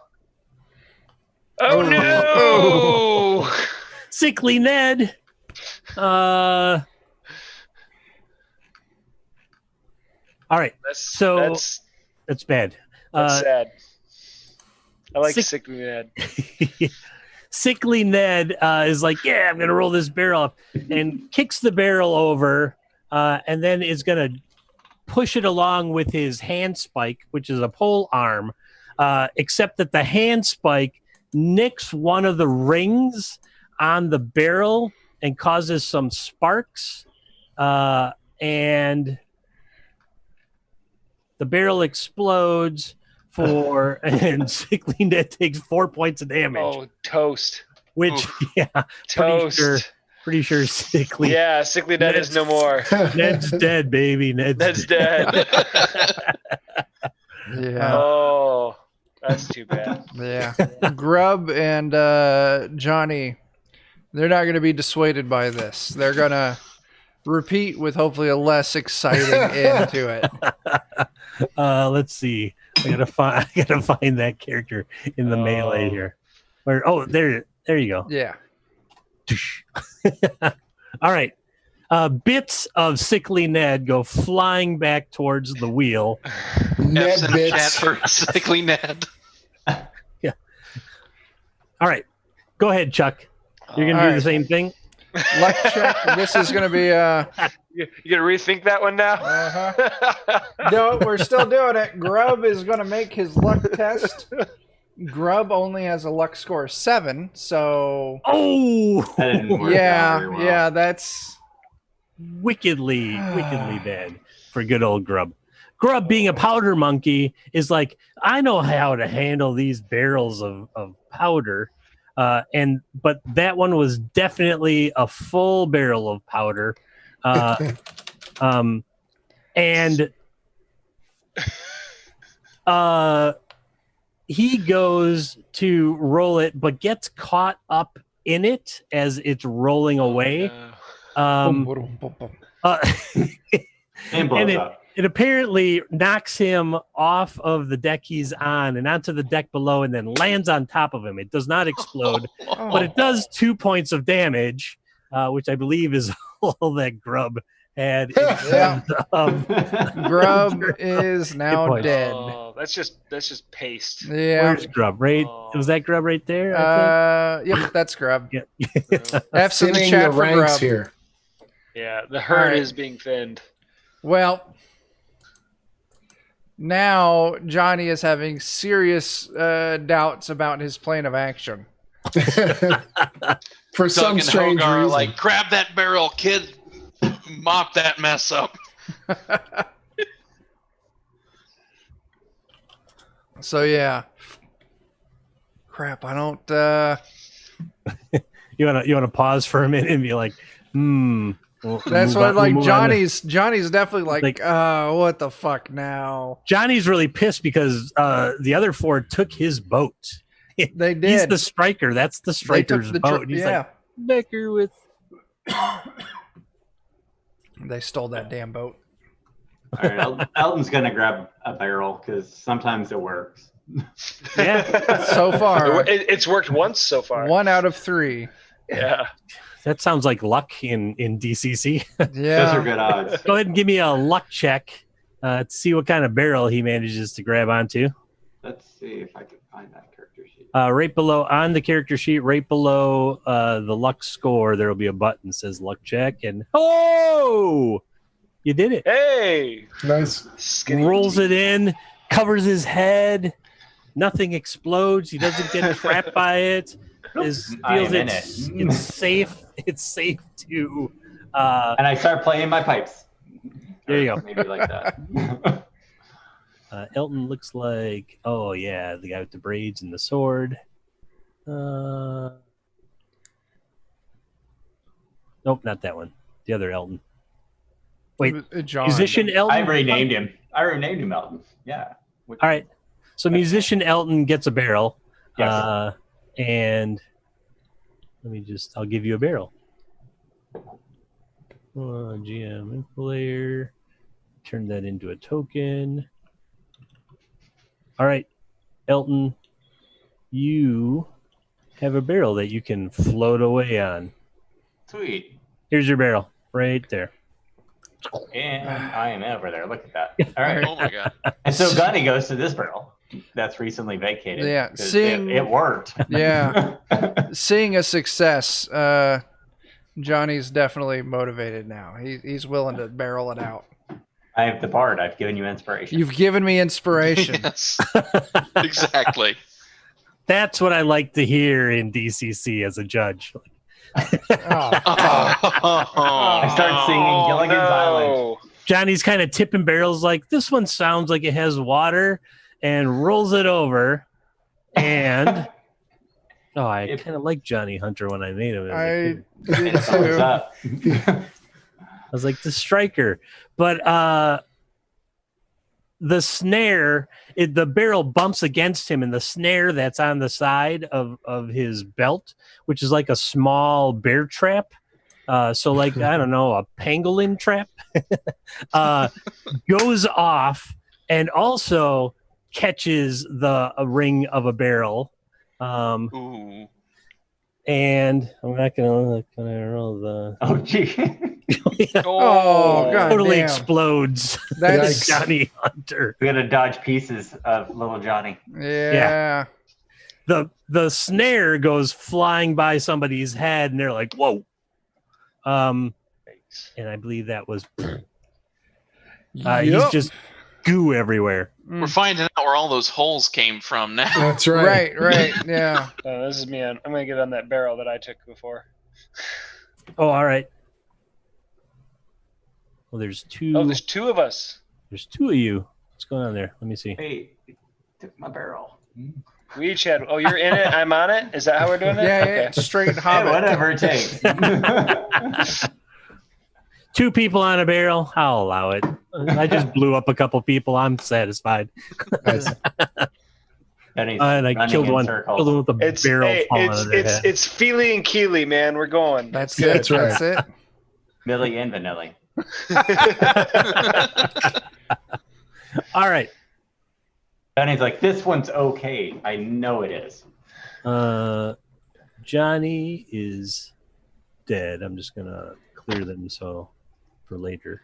All right, and Sickly Ned is goo. Boom. Ah, Boom. Sickly Ned was a team player too, man. That's And then who Yeah. else? Who was the other person that got squashed? It was Grub and Johnny for mine. Oh, Grub and Johnny. Yeah. Okay, Jake. How many See- barrels are left? as many as we need. Yeah. I mean, there's other debris, but you can try to grab one of the 3 other barrels that are on deck. Yeah, I'll try to grab for one of those 3 barrels, and we'll see. We'll see how that works out.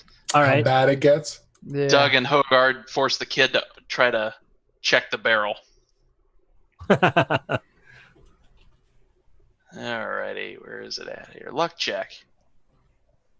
Yeah, luck check. There we go. Success. Hey. So you guys, the other 2 are like, kid, you have to check that barrel. And then when he kind of like swishes it around, he's like, I know that's water in there. What do? You like push him aside and take the barrel? Absolutely. They're like, oh man, kid, you're a prodigy. You got it. Get the next barrel. Find another barrel. Yeah. They see 2 guys riding off on 1 barrel, so they take that 1 barrel for themselves. All right. Kid was the swabby, right? Yeah. Yeah, so he's slightly below the ABSs, the able-bodied sailors. So he's like, sir, yes, sir, and salutes you. And you both look at each other like... He is totally okay with it. I'll go find another barrel. Oh, but yeah, he's feeling lucky. Oh, boy. Let me get another barrel for y'all. Can I just... Oh, I can just do that. Hey, look. I'm learning all kinds of stuff about Roll20. There you go. You got your own barrel. Oh, wait. Yeah. Where'd the other barrel go? Oh, took I it. know. It's That's right not there. right. It's right Wait, there, damn guys. it. Nope, go barrel. It's right there. Everything's fine. It's fine. I just forgot to hit Alt. Everything's all All right. right, so Gunny is hoping this barrel works All right. up here at the top. So Gunny is my able-bodied sailor. Yep. For now. Oh, Oh, That is a critical failure. which means everybody's fleeting luck becomes 0. And No. it has Uh, anyway. I'm just gonna. I feel like that's a fumble. Yeah. I know fumbles are normally for attacks and stuff, but this is gonna be pretty cool. I'm gonna. This will be We for have flavor. blow up half This will the be fun. ship. This will be fun. 2 out of 3 ain't bad. The barrel cracks open due to shoddy craftsmanship when you try to tip it over, and you kind of leave a trail of gunpowder behind you there, Gunny. Oh And- no. Which, as an able-bodied sailor, you're not quite sure how this stuff works, but your tankard falls off of your belt and hits a nail head in a plank that Just right. sparks. That's what happens when you roll a 20 on the luck check. Sparks it, and you hear this behind you, and when you look back, the sparked trail of gunpowder goes between your legs, and the barrel in front of you explodes and you take 3 points of damage, That's enough. exploding you into bits. And that's how you get rid of a character sheet. There you go. You were only like 10 off on the luck roll. Exactly. It's not bad at all, right?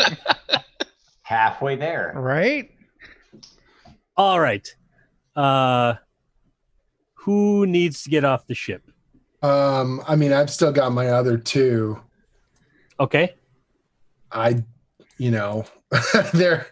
The doctor is, I guess he's seeing some vague, mixture of success and non-success with those barrels. But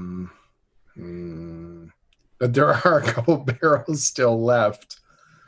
There's just some debris floating about that you might be able to grab onto. Okay, he'll try that. I imagine some chunks of ship have been Yeah, blown. that's true too, right? Masts have been the two masts have kind of broken off, and as a matter of fact, I have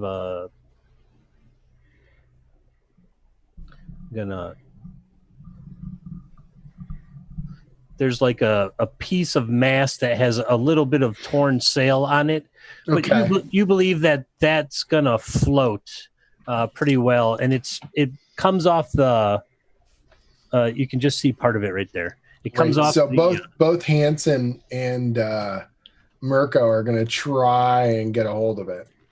All right, they can both give me agility checks. Kind of dive into the water and like scrabble onto it. Trained, untrained.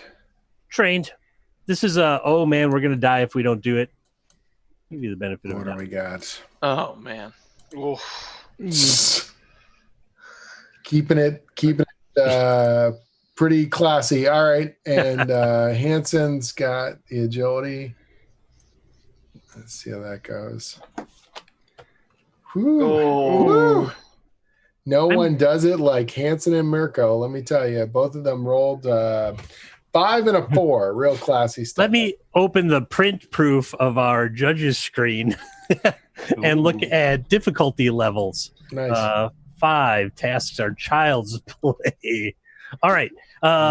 This does swimming- not seem like child's play. Swimming into waist high water and grabbing onto something, child's play. Sure. But Hawkeye, in his guilt-ridden, panicked mind, is not able to grab onto it. And so, Hawkeye, let me see his character here. He looks like, oh, he's the one with the crossbow. Of course he is. Of course he is. What happens is when he goes to grab onto that,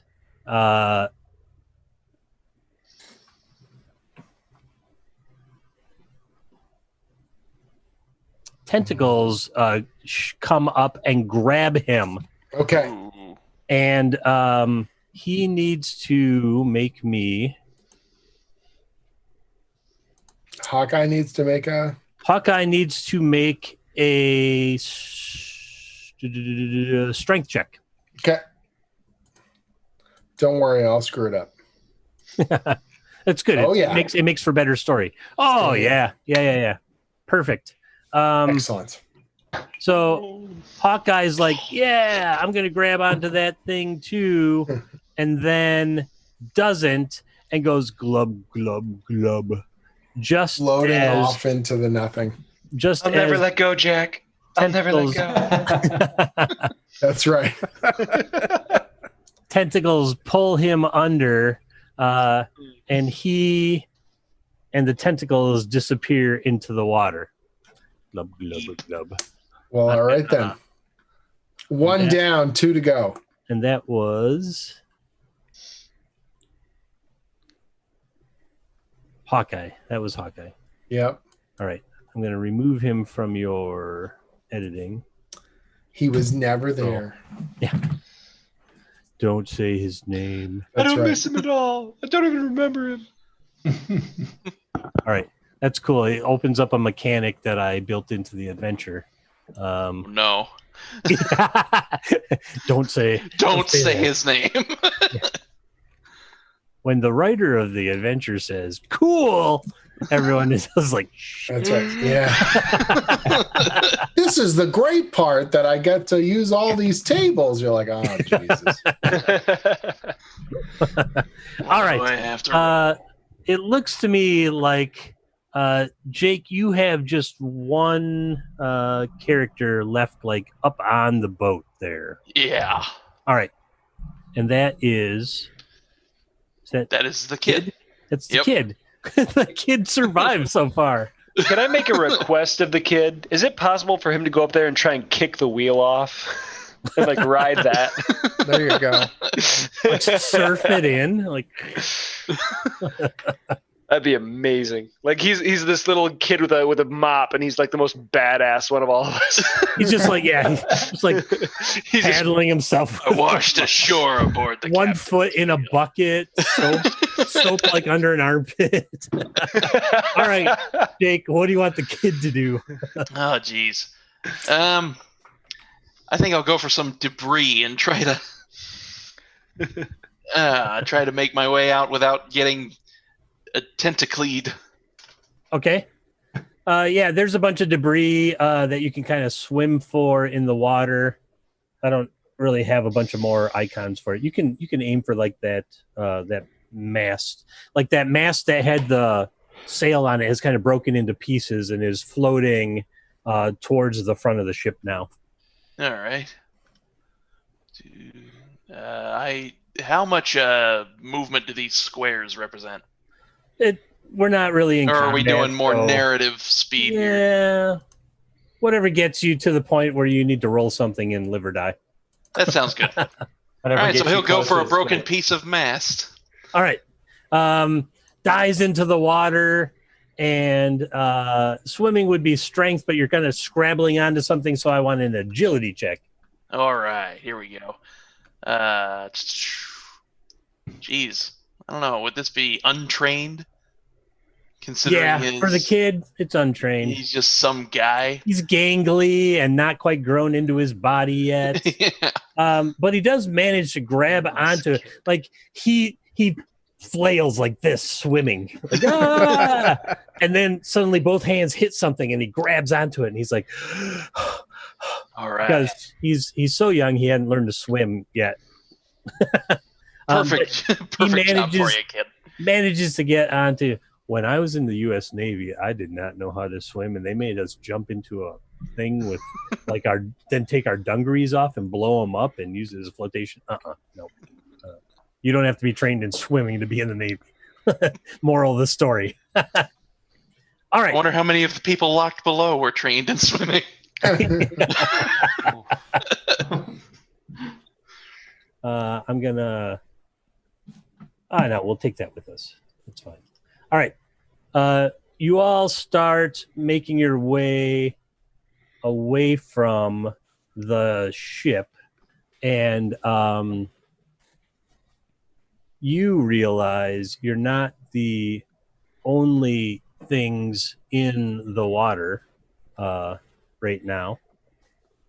Dun, dun, dun, dun, dun, dun. Yeah, I was just going to say. There are helpful dolphins. Look at him. Is Flipper here to help us? Oddly enough, I'm pretty sure Orca. that exact phrase is something Michael said, and I said, "Oh, I have a better idea." Oh. And by better, I mean way, way worse. All right. So that's the kid. Okay, so I'm just trying to get stuff set up on this new map. All right. So you all swim away. We're gonna skip one of the mechanics that I put in. You all kind of swim away from the ship, and as you swim away, you hear the ship makes a particular sound when it kind of tips up and is ready to go under, and you all know that because it's a sailor's worst nightmare. And so you all kind of look back, and on the quarterdeck, you see what looks like Captain Guido, but his beard is moving by itself. And then two others come and stand up on the rail with him, and the three of them dive off the other side and disappear into the darkness. We always said he could drink like a fish. Wah, wah. Meanwhile, you're now all in kind of open water. And Someone very open water. Yeah. Yeah. I want Barnacle Bart to be like lumberjack, like on top of the barrel, like Just running it. Yeah. like, like running. he made paddles on the side. That's So right. it's like a paddle boat. Otherwise, it just stays straight in place. lumberjacking it, like trying to get it going. Did the navigator survive? I don't. Wasn't he on the? That was Hawkeye, I think. Was that Hawkeye? Oh yeah. Hawkeye makes sense for a navigator's name. Right. Hawkeye. Yeah, I have plans for Hawkeye. Boy. Yeah. Oh dear. One of the mates. Somebody got a mate. Hold on. I had a mate, but I don't think he's. Is he still around? Oh, Two Hand Sam. Oh, Cooper. Two Hand Sam, of course. Right. Two Hand Sam is a mate. And he's on the boat. Give me a trained intelligence check. Oh. Oh, I got a third mate. Give me a trained intelligence check. Okay. Two Hand, it's all right. But Two Hand's like, I think. But then One-Eyed Pete kind of flips up his eye patch and you see another eye under there. And he looks around. And he's like, hey, this is open ocean. There's no land literally anywhere we're going to row to. And then flips it back down and is like silent again. One Hand Sam, look, you had to open up your patch to see that there's no land. That's impressive. Yeah. Well, he's like, no, I just had to get my bearings. Just had to get my bearings. Snap, and it snaps shut again. It clops. Hollow sound. So what exactly is the plan here? That's a good question.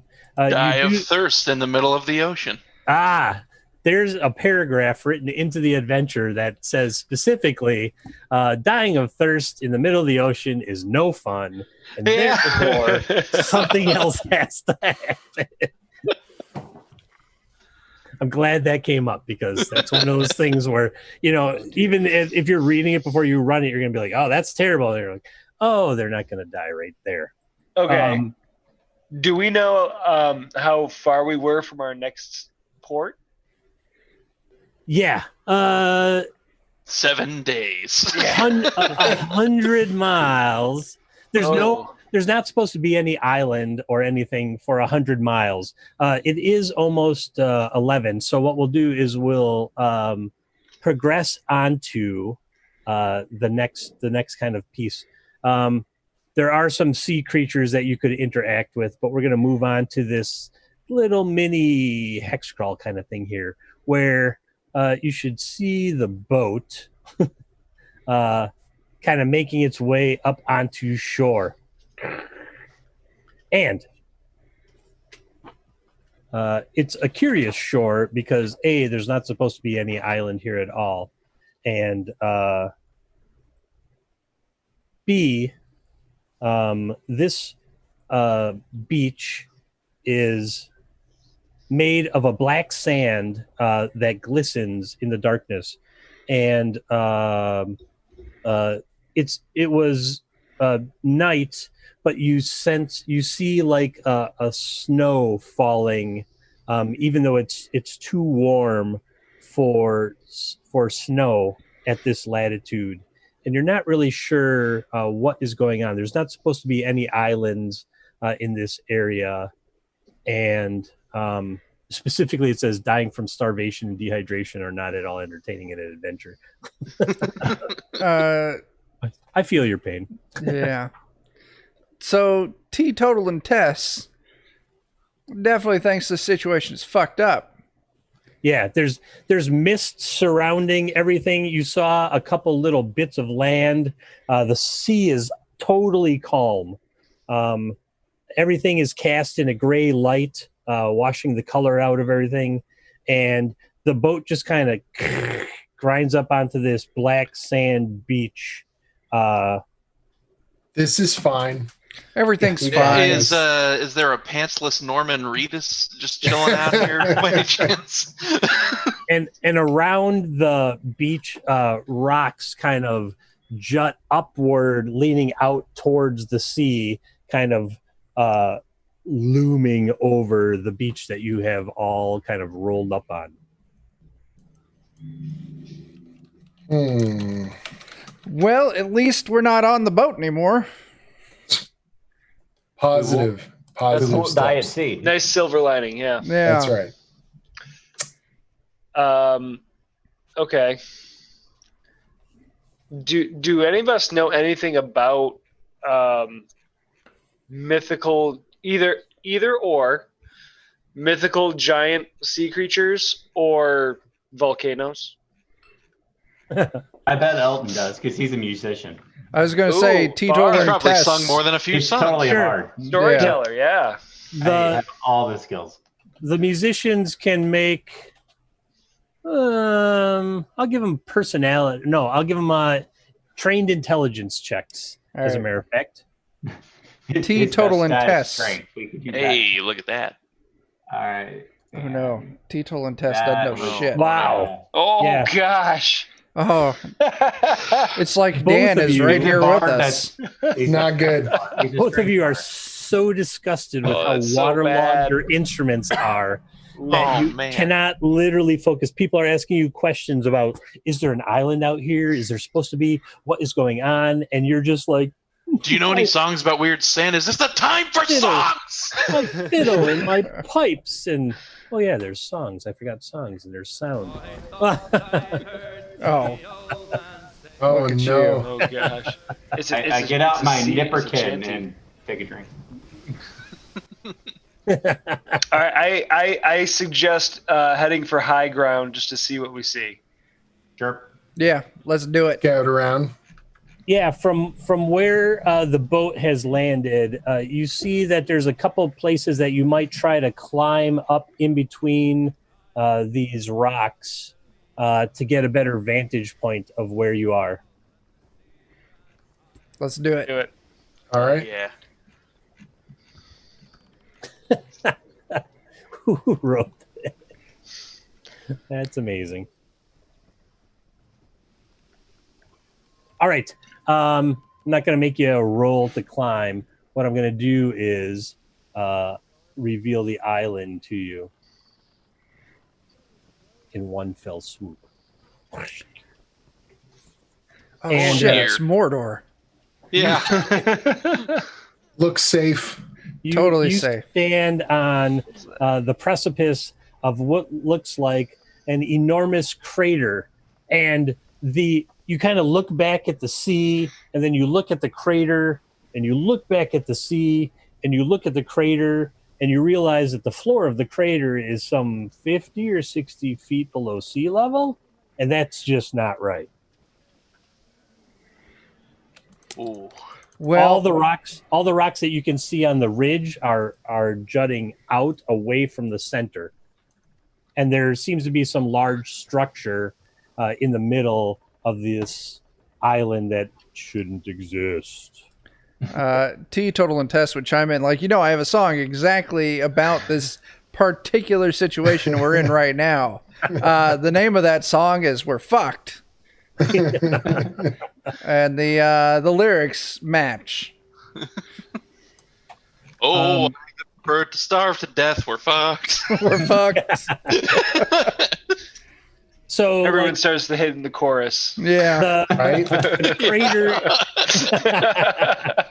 crater is a hellish landscape of melted rock and toppled slag towers, crumbling ground, and lava pools and fire. The air is acrid and smells of burning metal. And way off in the center, about a quarter mile, you see a structure large enough that it juts out at a weird angle from the center, but it's large enough to see from a quarter mile off. And you feel like you got a bad feeling about this. Anyone want to peer? Sure. One-eyed Sam will be one-legged armed Sam and handed, and he'll look All right. with something. Give me luck check. Damn it. My luck is left. You're looking around and you're like, yeah, it's like hell on earth. Definitely. I think we should go in. It looks safe. Barnacle Bart's like, you know what? Let's just do this one more time. Whoa! Nice. Barnacle Bart gets a point of fleeting luck. Oh Thank my good, because gosh. we all lost that. and notices some movement around the base of whatever that structure is. You can't tell what it is from where you are because you're quite some distance away, but there are definitely things moving about. This will be fine, I'm sure. In the shadow I agree. of the thing. I bet they're friendly. They gotta be, right? Right? It only I makes mean- sense. Who doesn't love visitors to their island? Right? They're cool, It's just totally supposed not to be a- spooky island. I mean, 3-hour tour. it's like Let's- it's like Animal Crossing, right? It's fine. Right. Right. Yeah. We're just visiting their island. They sent us their dodo code. We're good to go. Mm. Let's just go ahead and head on down there. The hex crawl, we're going to use this. I've got a spyglass. Can I use that? Aha! There you Yes. go. Yes, I you also can. have a vial of powder in case. Pulls out the spyglass, kind of trains it down on the thing in the center of this island, and sees that it's somewhat cylindrical with some things jutting off now and again. At the base of it, where it's in the ground, you see multiple creatures seemingly digging or trying to extricate something. Meanwhile, What kind of creatures? towards the back of the ship with a spyglass at a quarter mile. They look humanoid. Are they goblins? They look humanoid. Towards the middle of the ship, there seems to be like a stream of these humanoid creatures that come out and do something or are building some structure and then go back into this leaning structure. And then after a while, a couple of them come back out and again have things that they seem to be building some structure underneath the larger leaning structure. I don't see how any of this could possibly go wrong. They seem friendly from here. Yeah, They're let's go actually- say hi. All right. Yeah, kid, go ahead. Go say hi. looking at the situation where you are on the top of this ridge, everything kind of just angles down to the floor. So you could kind of control your slide, or you could try to actively climb down to the floor of this island. That should not be. Teetotal and Tess is all about that theatrics, so doing a controlled slide. All right, that'll be an agility check. I got this. Teetotal and We're- Tess has a 16 in agility. Whoa. Yeah. Yeah. Yeah.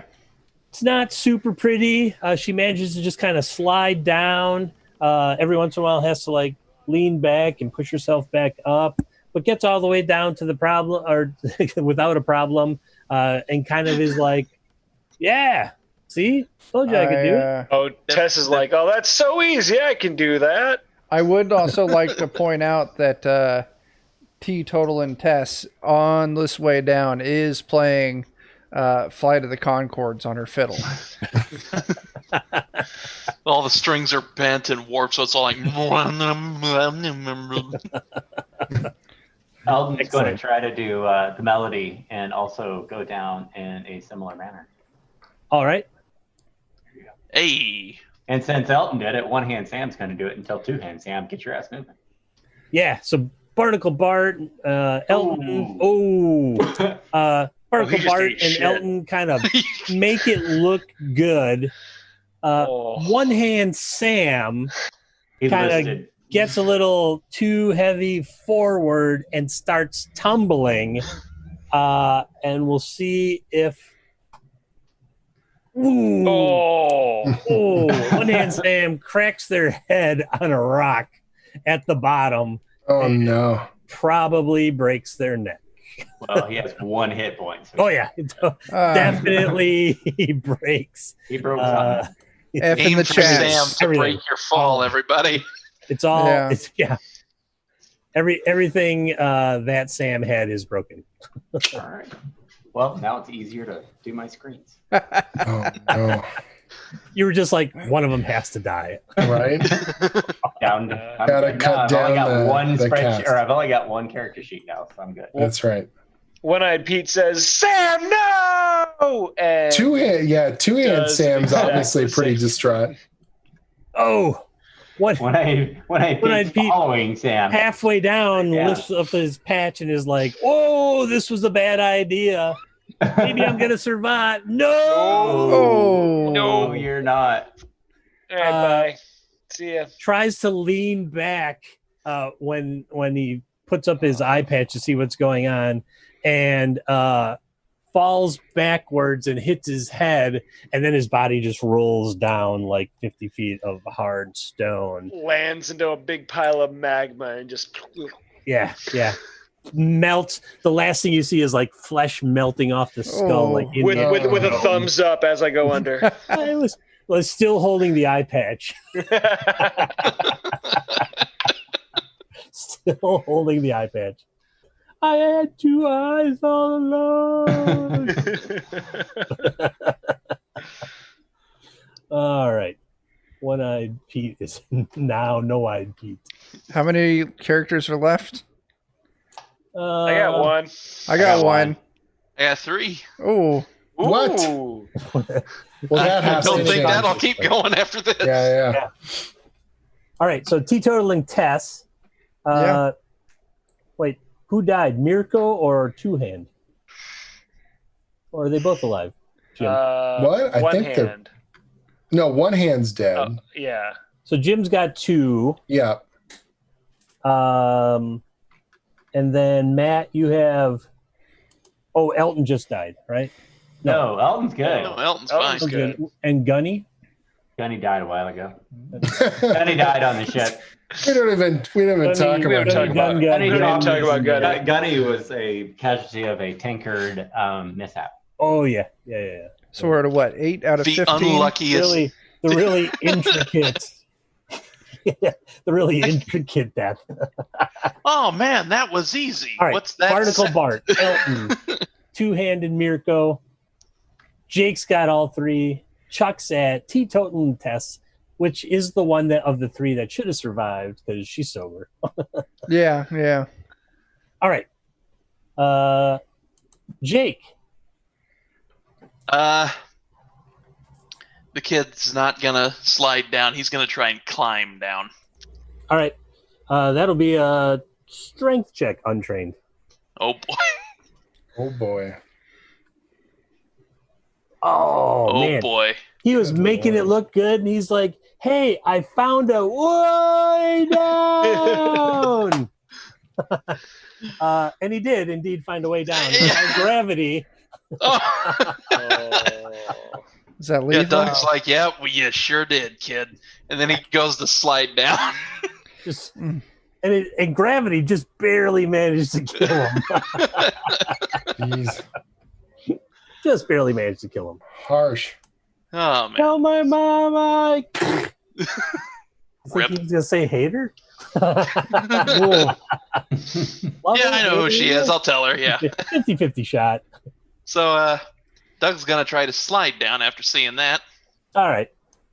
Oh yeah, Doug. Doug learned what not to do. Doug who digs surfing apparently, because he's like, yeah, this is totally like, is drinking from his tankard, covering his eyes and avoiding obstacles as he slides down. Like, I don't know why other people had a problem with this. Maybe they didn't drink enough. Oh, my tankard's empty. Damn it. Oh. Oh, salt water. All right, so Harry Hogar is gonna try to follow suit. No, what we got here. Oh, It's not pleasing. He tries to do exactly what Doug who digs does. Don't want to have to say that sentence again. And he covers his eyes and he starts drinking from his tankard, and he kind of slips and starts like sprawling down. Oh, he's gonna survive totally.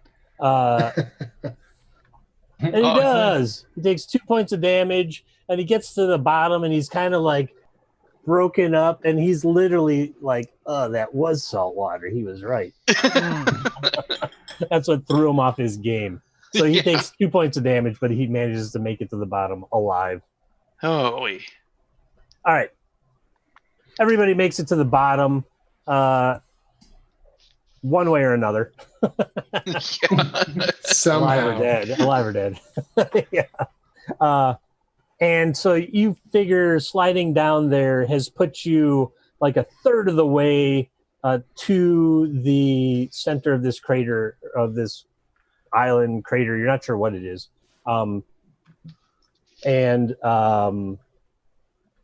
Has probably shaved off a good amount of time if you're going to go all the way to the center. Might as well, right? It was totally worth it. Worth it. I think Harry Hogarth's going to take the kids' soap, and Doug's going to take the mop. Good choice. All right. Valuable Mementos. equipment. They're definitely going to want that soap later. Wow. Okay. You pick up some of the stuff from the recently fallen comrades, because honor among pirate crews kind of exists, not really. And you're like, yeah, you're gonna head towards that structure, yeah? Yeah, we bend over, we take the gold earring out of their ring that should be for a burial, and then we just kind of kick some ash over them. It's supposed Good to be enough. 2 gold coins instead. You give them a magma bath. It's like, Davy Jones will never find you there. All right. The trip across the crater usually has the potential to be eventful, but is currently uneventful because that's fortuitous. Pushing through some time here.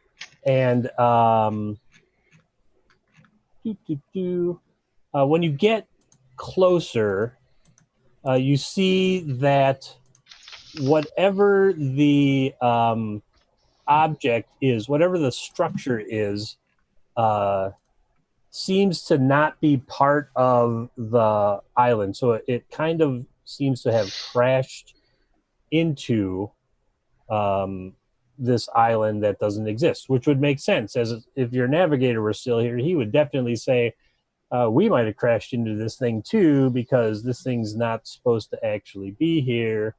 So, haha, I guess.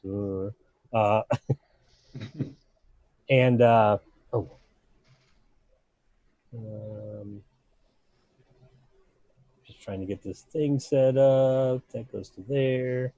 Y'all are right down here. I'm going to put it right there. And then I'll give you this map.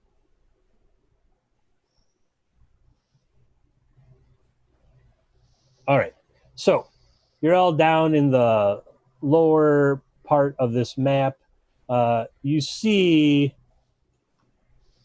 a whole bunch of creatures working about, as you kind of saw before through the spyglass. So at the front over here, they're digging, and then this one seems to be directing them by waving some of their 4 arms. Now, They're 4 arms. yeah. Not their forearm, but their 4 arms. Not their 4 arms, they're 4 arms. That's right. That's right. So this Forecastle. this creature, 2 of his forecastles are waving to direct. Seems taller than some of the others. Kind of has a shiny grayish skin. Definitely 4 arms. What looks like 6 fingers on each hand. Very disconcerting. Given that you're just sailors and you're like, it's not a whale or a shark or a man that I can kill. Look him in the eyes and shoot him. And every once in a while waves an arm or something, and the other creatures that are digging seem to understand what it's saying and change whatever it is that they're doing to match its expectations. And then every once in a while, it will look over here, and like one hand will do something. You don't hear any sound aside from the occasional like digging into stone or whatever. There's no talking or anything of any sort. And there's a door in this structure that's leaning. It's kind of at like a 60-degree angle to the northwest of the map, casting a big shadow even in the dim light. And they're building what looks like some sort of scaffolding beneath it. You know, I always heard that people work better when they have some music to work to. Oh God. Well, I can do that. I think you're right. We should go over there. We can do a little, I got my fiddle. You got your pipes. I got pipes and a fiddle. Yeah. Accompaniment. That scaffolding could probably fix the boat. I'm sure the boat. Oh yeah, the boat. Yeah, we'll get right on those repairs. Yeah. We'll be up and running in no time. It's probably only this much underwater now. Yeah. Exactly. I mean, they have lots of hands and arms and stuff. They probably swim. Dude, they could swab that deck so fast. I'm seeing positives. They could use two mops at a time. It's better than one mop. Two. Amazing. Two. Yep. So what are we going to do, guys? Fiddle. All right. I fiddle. Oh, God. And this is how we will die. Probably. God. Let's call attention to ourselves. We're just going to clip that, oh, God, right there. And that's going to be like... Yeah. Just call attention to ourselves. It'll all come to it. I really would really like to point out I am a musician with a -2 personality. Mine's only -1. Oh, we are not good. I'm twice as good. Yeah. Half as bad. Twice as good. Yeah, so you give the one with the lower personality to play first, and then the second one comes out and it's like, now here we go. I sound twice as good. Right. The opening act was pretty terrible, but then it kind of got better. Oh, yeah. Was that 17 on the D20? How many of these fuckers there are? No, that was just whether or not they hear some horrendous sound coming from the south. I got a 7 for my fiddle playing. Wow. How do you do that? Wait, where's that one? That's just a personality test. It's grotesque. He rolled it. Well, he rolled an 11. It says failure. Oh, because it's doing that's a personality check. I see. There's the button that says it treats it like a luck check. Oh, I should have done a. It's all right. Not a skill. Well, it's fine. You still rolled an 11 on it. That would be a 10. Yeah. We'll take the 11, which is slightly over mediocre. That 11 is a 10. Let's not, sell ourselves. Mediocre's a 10.5. Over. That's how that works. I feel so moved by this music. I feel so inspired and so. This has been a bad day, but this is like the most uplifting thing. I cannot help but sing along.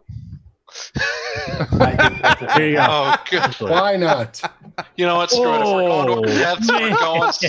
It's going to be a go down fucking chorus singing, right boys. here.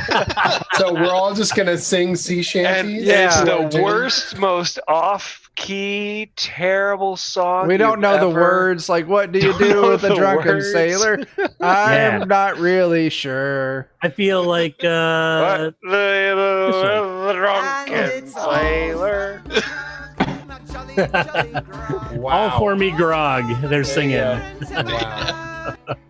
I'm trying to do Everybody's singing Thunderstruck a on the different fiddle. shanty all at once. I'm not giving up. Yeah, it's exactly. It's like he's playing one song, she's playing one song, I'm singing a third song. Here. Badly. We're doing them all bad. Yep. There. Yes. It's kind of like this. This exactly. For everyone watching, what's going on? Oh, they can hear it. They can hear it. It's like dueling sea shanties right Yeah. now. They do not Oh, work. They do not work. But, They can yeah. absolutely hear that. Yes. Oh yeah. Yes. Well, it kind of sounds like that cacophony. I need another drink. Yes.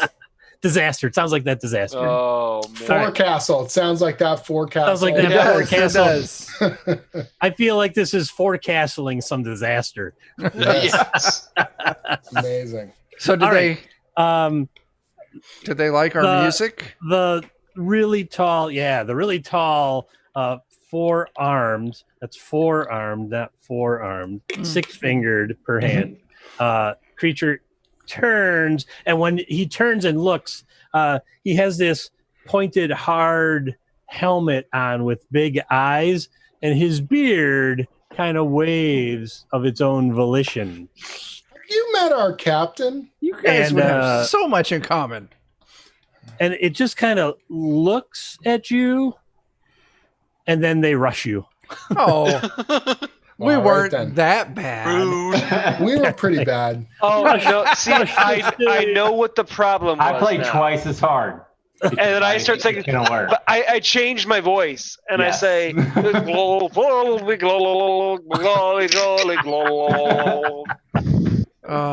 Is this our initiative roll for the Gotta know night? your audience. Yeah. gotta know your everyone- audience. We're gonna make initiative. Oh gosh. All right, I'll pull Oh, up there's a button for that. turn order. Right on the character sheet, there'll be 50. Bam. Initiative. There it is. Where is it? It's Oh, up there it towards is. the top. Yeah. Isn't that it? Topish, rightish. you select your character and then roll the initiative, and it'll put you into the Weird. turn I record. hate Otherwise, it gives you initiative, this. but it's not actually Yeah. coming up for. It'll give you a weird error that says you tried to roll initiative on a token thing, but you didn't highlight your token. So highlight that's my the token. token. Oh, I gotta find. Okay, there he is. That I one don't even mine? know where I am anymore. Somebody There we just go. asked in chat if Randall was just doing the voice of Dr. Zoidberg singing. Well, As I he should. mean, yeah. I don't even know where my marker is anymore. It's one of those on the bottom. Okay, so Oh, there we are. Right down there. Ooh, one. Nice. Oh, that's real good. Yeah. Whew. Good job, Doug. Wow. Hey, he's like, I dig. Yeah. Well, he better Doug, take us Doug some who graves digs. real quick. Wow. Doug who digs. I'm Doug who digs. All right, let's see. Dig it. here. I dig it, Doug. Can you dig it? Oh, this is. How many of It's these gonna fuckers get are worse. there? 1, 2, 3, 4, 5, 6, 7, All of 8, them. 9, 10, 11, 12, 13, 14, There's and then a several. boss. There's several. We got this. We just need Yeah, to play sure. harder. No problem. Need to play hard? Yeah. I We- pulled out whatever- my whatever party. happens. Party hard. Whatever happens, as soon as they get to us, whoever's playing their instruments, keep playing the instruments. Yes. We're like Yeah. those people on Titanic right now. Just- Right? Right, play till it sang. Gentlemen, it was a pleasure. All right. Oh, no, we skipped Teetotal and test. Yeah. I just play harder. All right. You start playing harder. Do you also play louder? Yes. Why Right. I mean, not? How else would you play harder? if you don't turn it up to 11, you're not trying. I'm just Exactly. saying. Oh, Does there's O'Reilly my roll 11? there's my playing harder check. Amazing. Tuned up that fiddle between Yeah. rounds. Almost twice as gooder. Yeah. Rosins up the bow with some of that black sand. And Yeah, just that gets was at it. 13 on that personality test. All right. Mm. Yeah, that's it sounds a lot better to you. And you see the creatures kind of stagger and pause for but a moment before they continue on towards you. Ooh, Two it's hand working. Sam. Two hand Sam. Oh, two-hand Sam. Hold on. Yep. So hold on for initiative or for No, it's your turn. oh, you already actual rolled attack. initiative. Literally, like, hey, what do you want to do?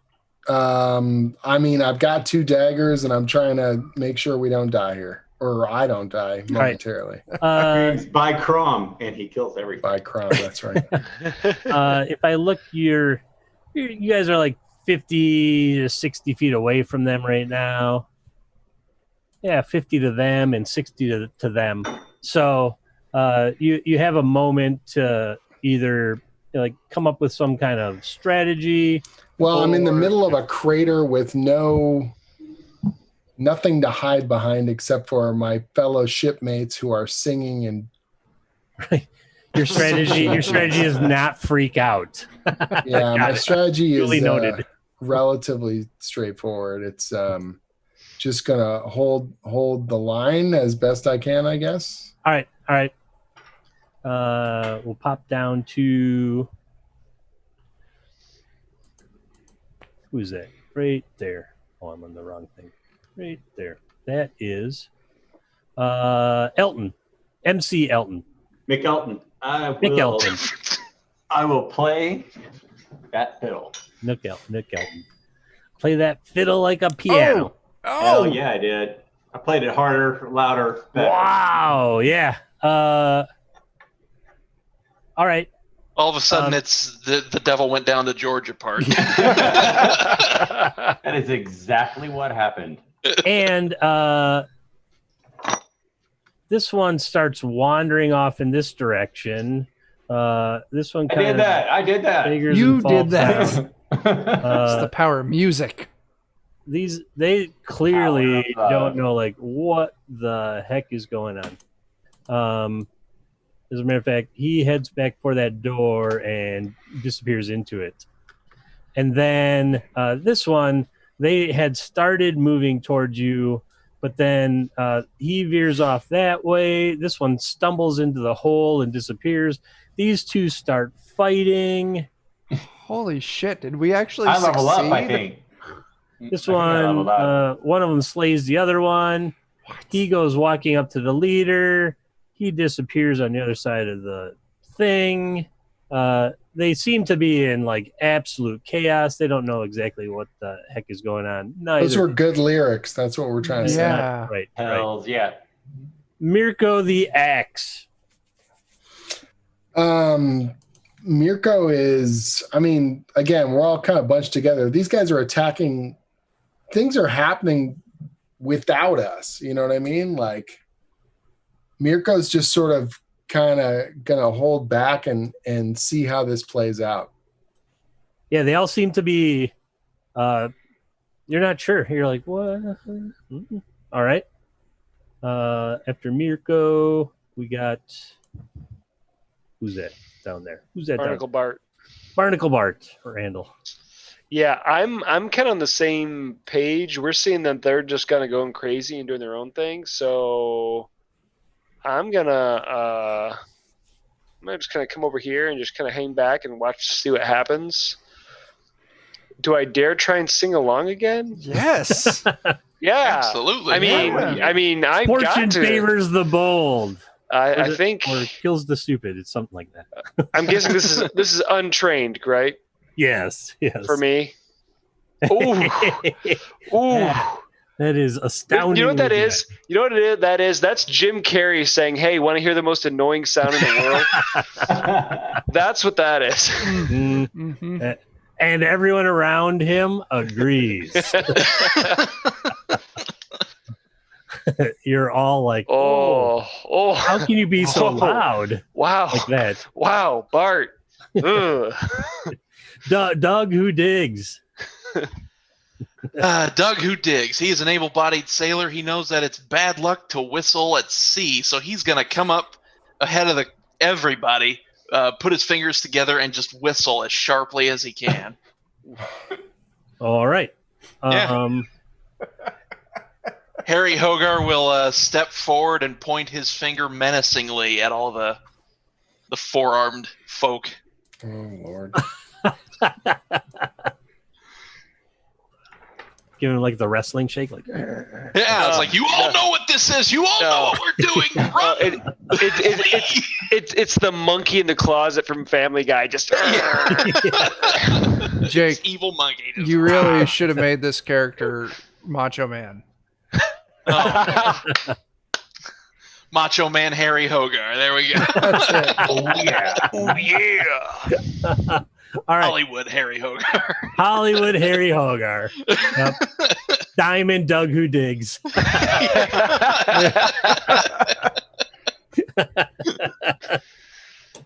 All right. Teetotal Tess. Oh, is it my turn again? I Yeah. play harder. There's so much chaos going on. Wait.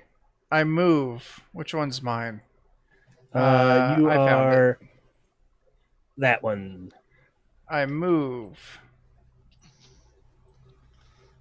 Oh, give me my regular selector. I'm going to move up. And I'm going to play fucking harder. 11.25. Who knew it went that high? Oh my I did. god. I knew. Oh, Ooh. fuck. No, this is fine because I burn. 7 Yes. luck. Whoa. 7 luck. From nowhere, a cable comes out of her fiddle and plugs into a thing on her belt. And you see blue As ants just start growing. rising up out of the rock. Kick it. It's just turned into a Tenacious D music video at this point. By the way, Tenacious D might be the theme for our next adventure. No shit. All right. This is the best Teetotal song and that ever Test was. triples down on the playing of the music. All right, Jim, Two Hand Sam is up. All right. So where are how far? They're still way back there, right? Yeah, they looked like they were going to approach you, but then what happened was they kind of veered off into moving into random directions, but mostly away from you. It's like non-combat, non-music. I don't know what to. It's just a tribute. Play the best song. I have to get away from from this sound. That's my. we just need to get away from the horrendous music.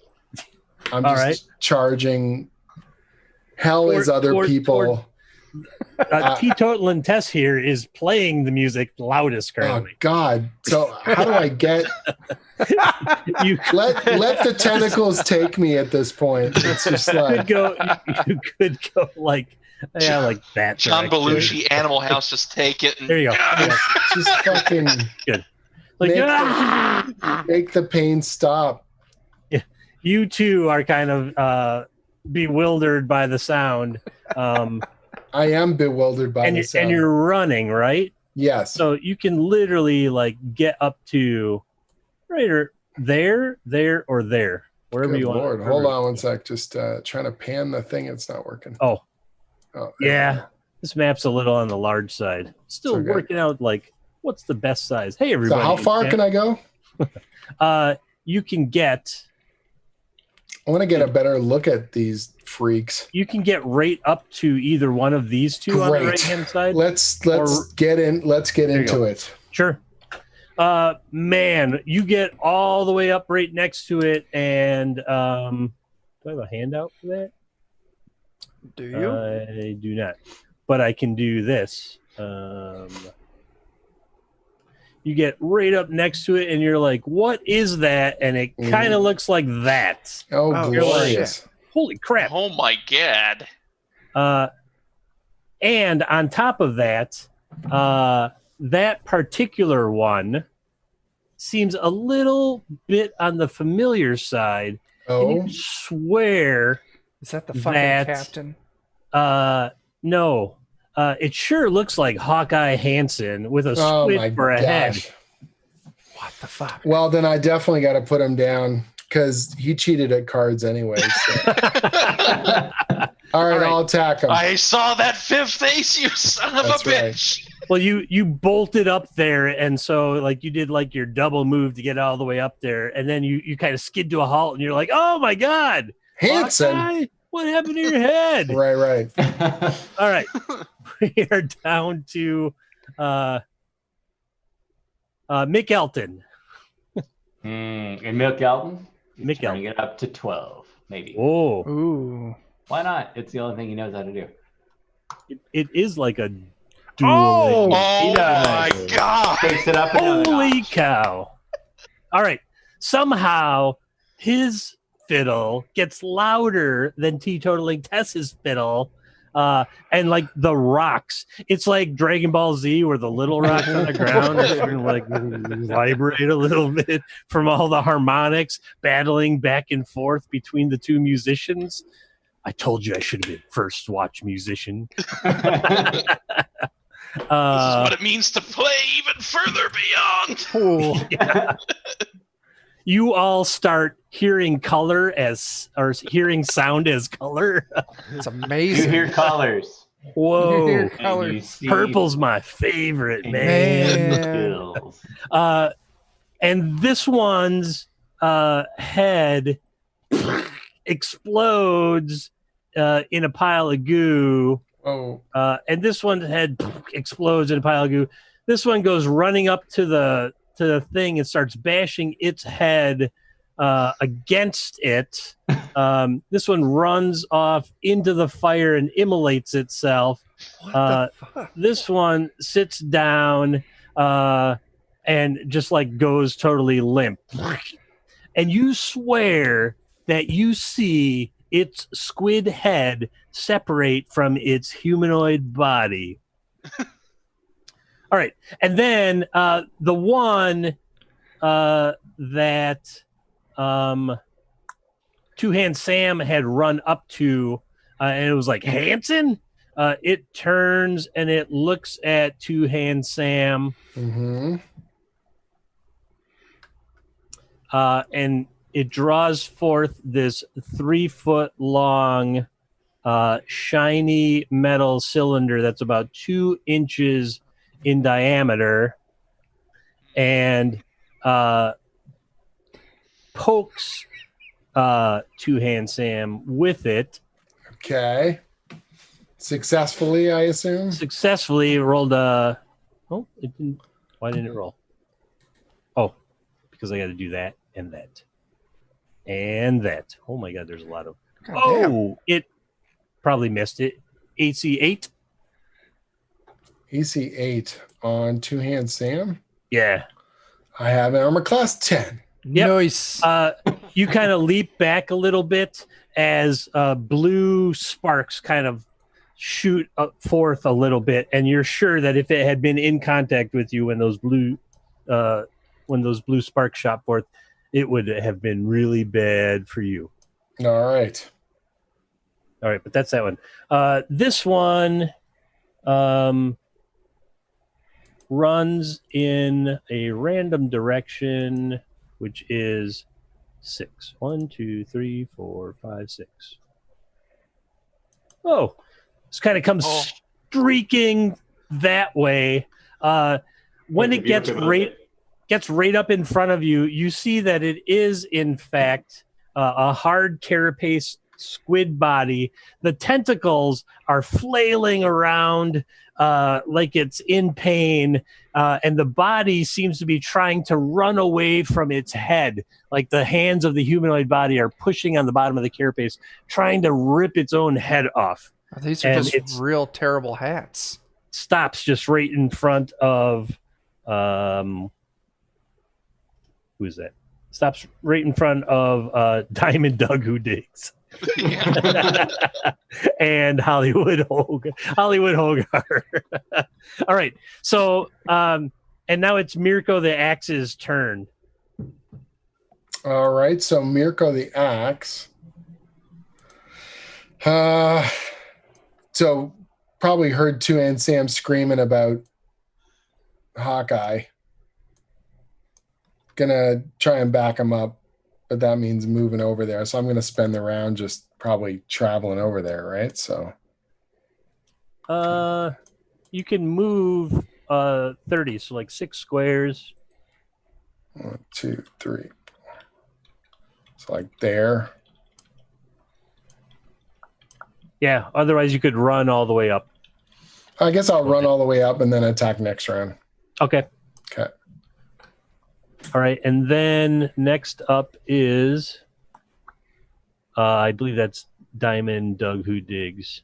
No, that's me. That's Barnacle Bart. Oh, did I miss one? I rolled the 6. Oh yeah. Okay. So I'm gonna come up here. I'm gonna go for the carapace thing, like aim for that. Okay. To hit it and like T-ball bat that face hugger off. Right, and it's also trying to push it off. So yeah, so I'm gonna go for like the upper extremity of it. Where it comes to a point. Yeah. Try and do some damage up at the top to maybe shock it off or something like that. I don't know. Okay. All right. Any attack bonus to hit bonus 1. Everything is set. Just go down to your weapon and click the attack button. Yeah, I did, and it said input value. Any attack bonus. Oh, just hit okay just hit there. No, just okay. Okay. Holy crap! God damn! Holy crap! Barnacle Bart gets a point of fleeting luck. Does 2 damage, but then a 3 on crit table 1, which is right here, which says stunning crack to forehead. In this case, carapace. Inflict an additional 1d3 damage with this strike, and the foe falls to the bottom of the initiative count. You have basically kind of stunned it. You did 3, and you can roll an additional d3. So the easiest way to do that is / roll space 1d3 in chat. Okay. 1d3. All right. Forward roll 1d3. There it is. There you go. Oh, well, that's Chris. That's me. It's That's a 2. It's that that didn't work. It's the / No, he did it too. Oh, did he? Yeah. No, that's the GM. Oh, that was me. Oh, it was Jim. that was Sorry. Yeah. / roll space 1d3. Oh, that's what I didn't Or do that. this. There you go. It's 2 either way. Still 2, yeah. Yeah. You whack the hard shell of its head. Like, you're not sure. Like, is it wearing a helmet? What is going on here? And you crack it. And the head... Casey went to bat, folks. I'm just saying. The head... paging through my own adventure.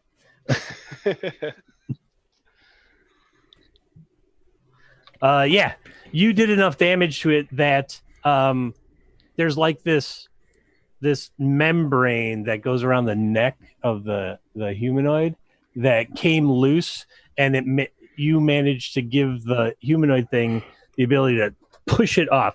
So you stunned it. The membrane opens up and it shoves it off and throws it to the ground. And now there's this like large, round, black-eyed creature that has no hair whatsoever and purple skin, and its nose is just 2 slits. And it looks kind of stunned, and it looks at you, and you've not seen anything like it, and you're looking at it. And on the ground is this 4-foot-long squid thing where its tentacles are kind of like twitching because it's sort of stunned. That's fucked up. Yeah, and it's lying right in front of, now I believe it's Diamond Doug Who Digs.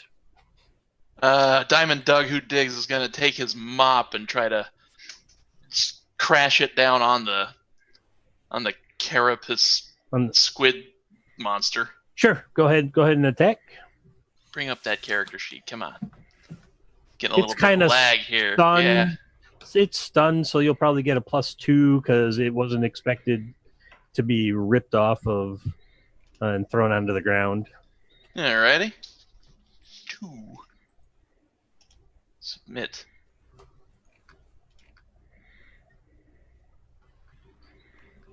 Yeah, you hit it.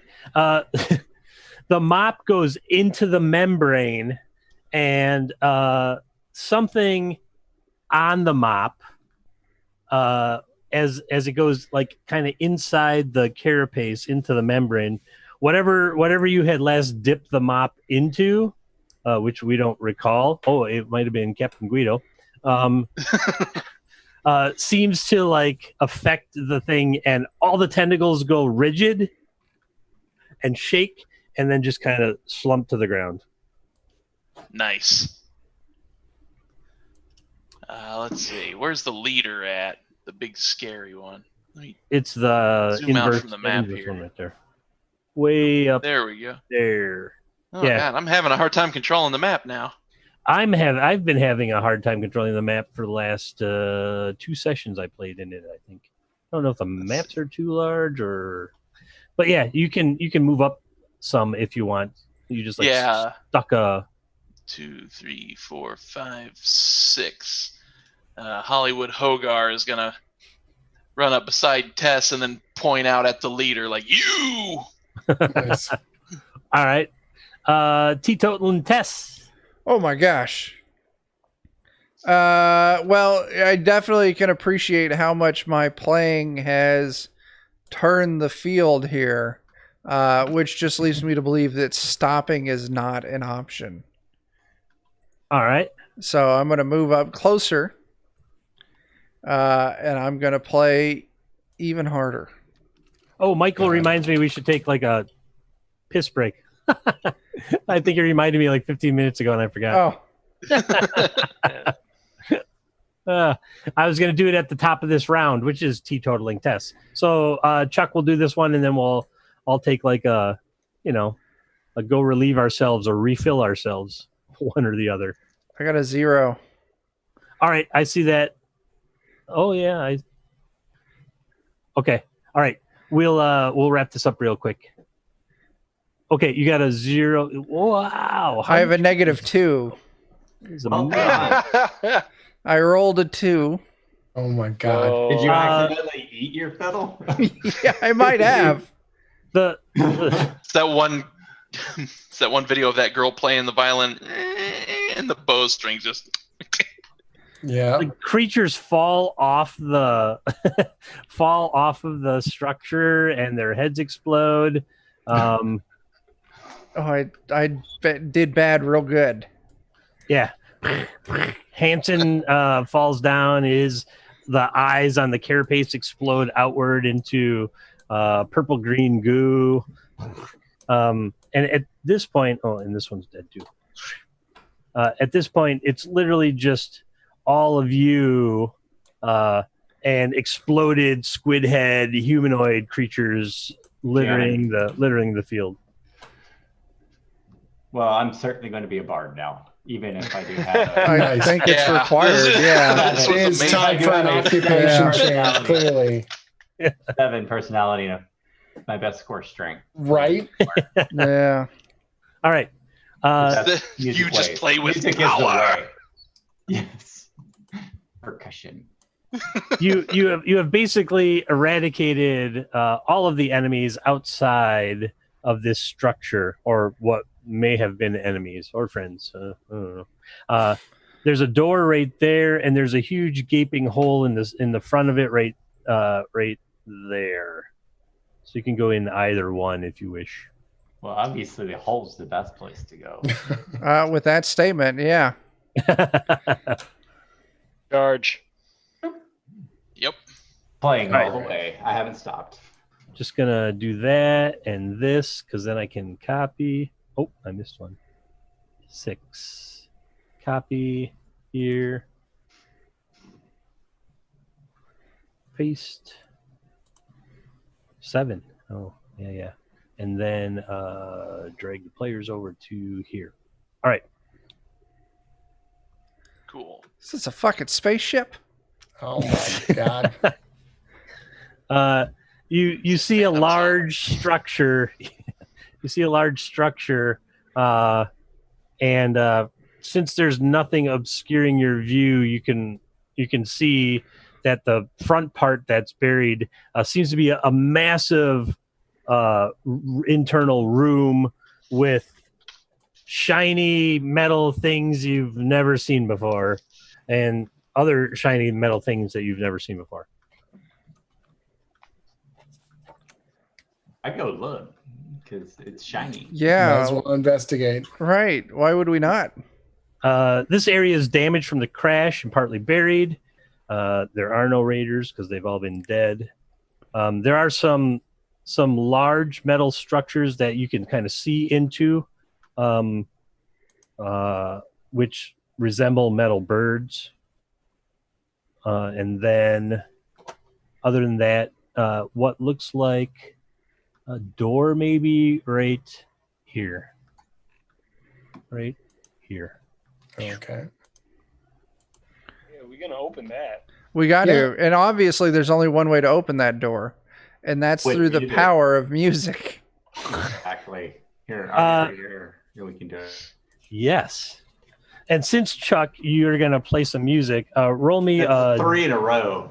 Each one better than the last. That is outstanding. Both of those are outstanding. Both Matt and Chuck can roll me a 1d24. I did make a macro for it. 1d24? Yeah, it's a DCC thing. They Yeah. have this dice chain where if things are going well for you, you go up the dice chain, 20, 24, 30. If they're So bad, you go weird. down 16, So- 14. Versus D&D, where you just get advantage and you roll 2d20 Right. and take the higher or lower. In DCC, you move up or down the dice chain. So if you do Interesting. real good, you roll a D24. But if you do bad, you roll a D16. Huh. And it's, D30's the top of it. D3's the bottom of it.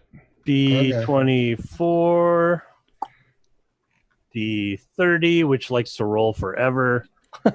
Not like the old D100s, which do roll forever. Yeah, Okay, so Chuck, roll me a 1D24. I did. I got a 5. Oh, I didn't see it. Oh, 5 and an 8. Okay. In your minds, when Chuck's character, when Teetotaling Test starts playing, in your minds you hear, Captain Zaboria, please report to medical for your daily elimination cavity cleanse. And then when Mick Elton starts playing as well, in your minds you hear, Dave, what are you doing, Dave? But you're like, where'd that come from? The door does not open. Well, obviously it's broken. Can I investigate for any shiny things with maybe triggers? You look around to the left and the right, and you see a small gray panel about this big on one side of the door.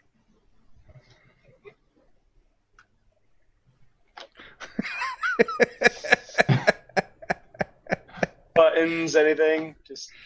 It's just like a gray panel, about the size of an iPad. I don't have my iPad handy. Okay. Just in the wall next to the doors. I do the only thing that makes sense to me, and I drop trow and place both butt cheeks up against it as well as I possibly can. I don't. roll me a 1d24. I don't see how that option wasn't written into the adventure. It It's is very now, obvious the only option. Butt cheeks. And they're a match. Identity confirmed. Just when he sticks his butt cheeks up against it, you hear Welcome home, Captain Zaboria. trans-aether drive failure, danger, evacuate engine room 3. And then you hear a boom rumble throughout the ship, and it says, never mind, engine room 3 has been vaporized.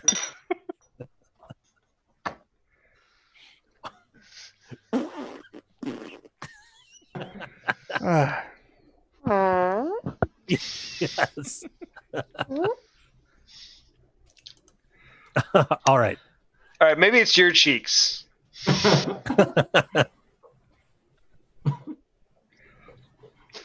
All right. What now? Yeah, go put your Nope. Hanson, put your head to it. Damn it. I did what I know. Yeah. Just try putting like a hand to it or something. Don't worry, put his butt? No way. Put your hand to it. All right, fine. All right. He removes his butt and he puts his hand to it, and the door opens. Sure, why not?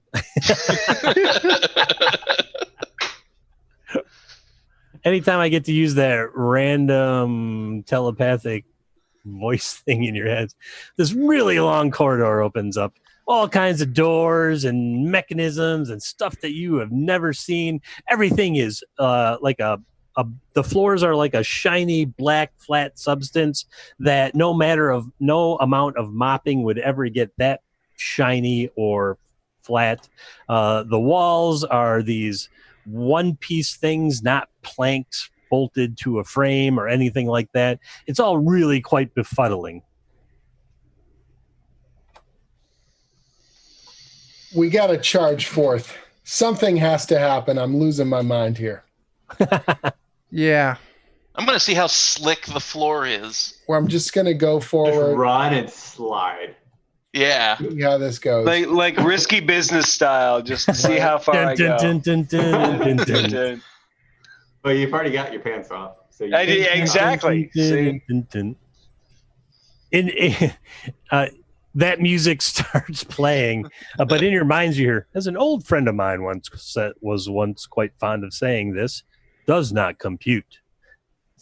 You get to that round structure that's kind of right in front of you, and the room opens up into like a round corridor. And there's these 4 pods that all have like red, green, and blue buttons in them.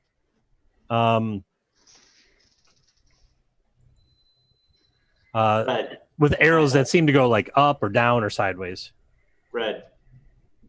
All right. All right. Red, the doors open, and there's a small round room.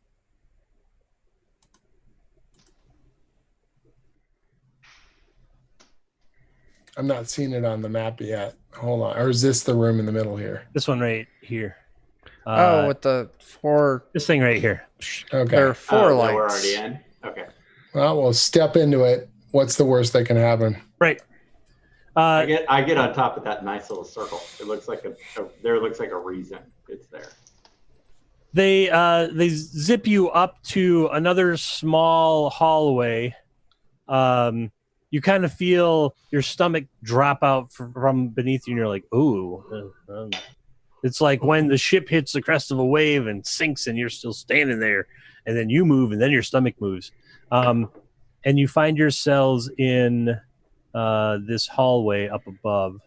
We're kind of fast forward through some stuff because I know some people have an hour ahead of us and it's getting late. It is 1 a.m. It's true. Yeah. See, you all should just live in Central Time. Yeah, see? Clearly. Yeah. Whoa. It's cool if you guys want to keep exploring. Make no mistake. I'm sure my characters can die in foolish fashion.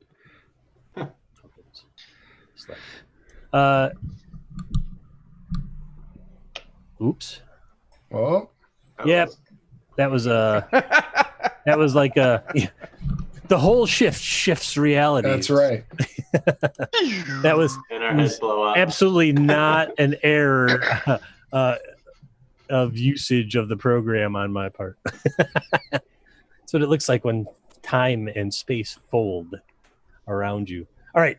You end up in this big hallway. At the end of it down here, there's a room that has a bunch of what look like writing desks, but with colored buttons and lights on them. all the doors open. You hear the voice in your voice in your head, not the voices. Say,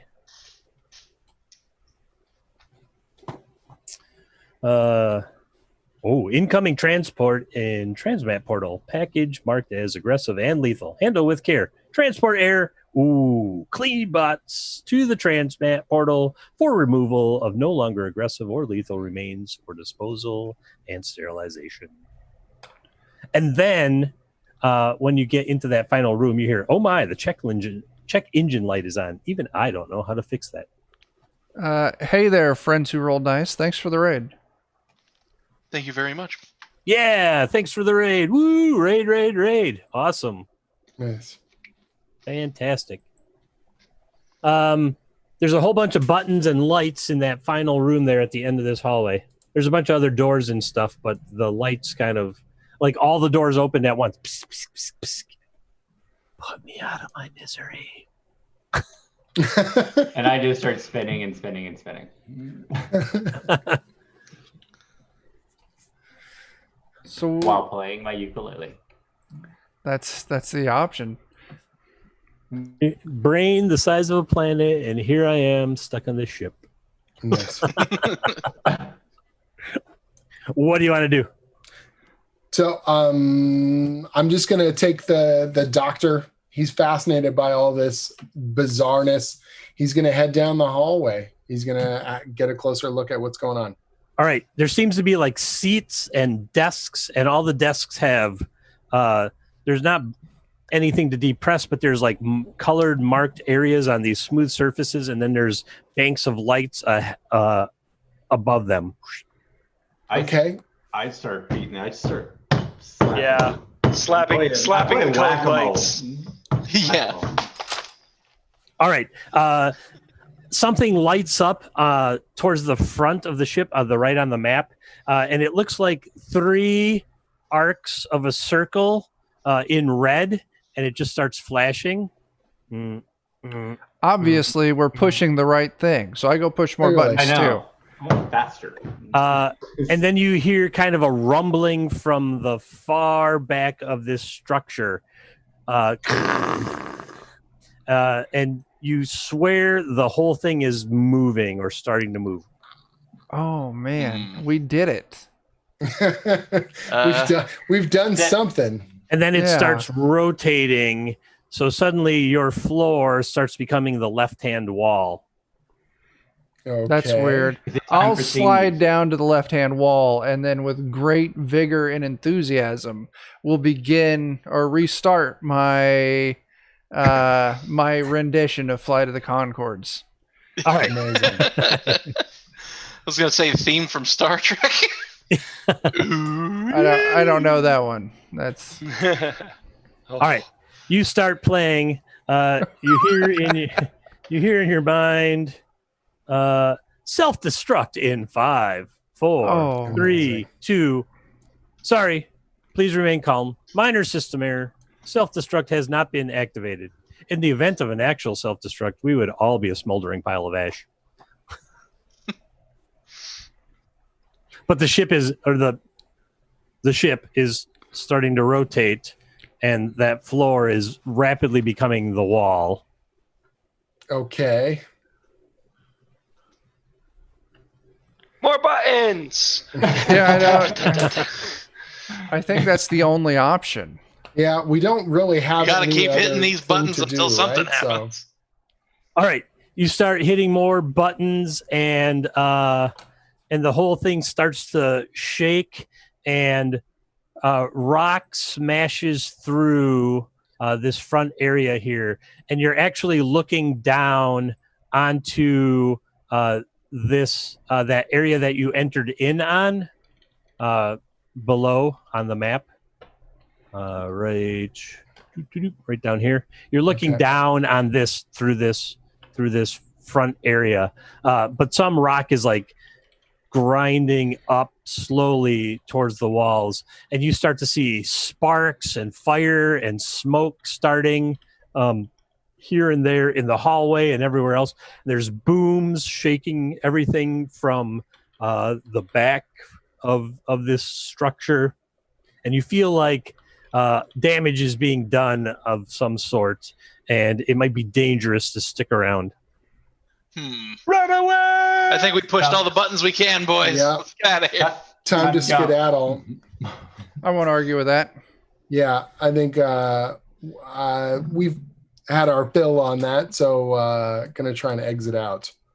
All right. You're going to just like jump through this, like the. Sure. It seemed like the only way. You jump down into the large area below, and you all hear in your voice, "Oh, thank you so much. But I really do believe that you should leave before you become atomized." And a door right here on this thing kind of comes down. And inside, it looks like there's 6 seats lined up and then 2 seats off towards the other end of this thing. Yeah, let's In we do go. that. That sounds. It's a steel dinghy. Yeah. Everybody get in. Everyone get in the metal dinghy. All right. You get in. I didn't get it last time. I want to this time. Right? You get in and the door closes. Lights start lighting up. You don't even touch anything. And it kind of lifts up off the ground and angles itself up out past the rocks. And you hear it. You hear that voice in your head one final time that says, "Thank you for flying Aether Raider Air, where we steal everything we own." And you go sailing off into the clouds. And this massive explosion behind you kind of blinds you all for a second. And that's it. Okay. Where we end up, no one will ever know. Mm-mm. It's wherever your campaigns take you, gentlemen. Nice. There you go. MCC now. Very Now we nice. can go to Mutant Crawl Classics. And That's right. Yeah. Well, their campaign world. Awesome. All right. Thank you. Crazy stuff. And that ran even later than I expected to, but it was fun. Thanks, everybody, for sticking out. Yeah, Chuck's about ready. Chuck, you want to do some wrap-up real quick, and then we'll all go Oh. drink or sleep or both? Shit, Right? you've been watching Defenders of Kobold. I want to thank our wonderful guests tonight. Jim, Randall, Matt. It was fantastic having you show up. Christopher, thanks for showing off this super cool little adventure that'll be coming out with your salty funnel that you Fulfillment by the end of Awesome. this month, as a matter There of we fact. go. Wow, Um, nice. Sweet. There's post-Kickstarter availability. It's still a pre-retail discount on 2oggames.com/shop. And the judge's screen is shinier than this one, but it kind of looks like this, and then like this, which no one can read because it's ultra tiny. But Joseph Goodman said that's a good-looking screen, so I suspect it's a Right. good-looking If screen. the boss man signs off on it, it's got to be true. Yeah. Right.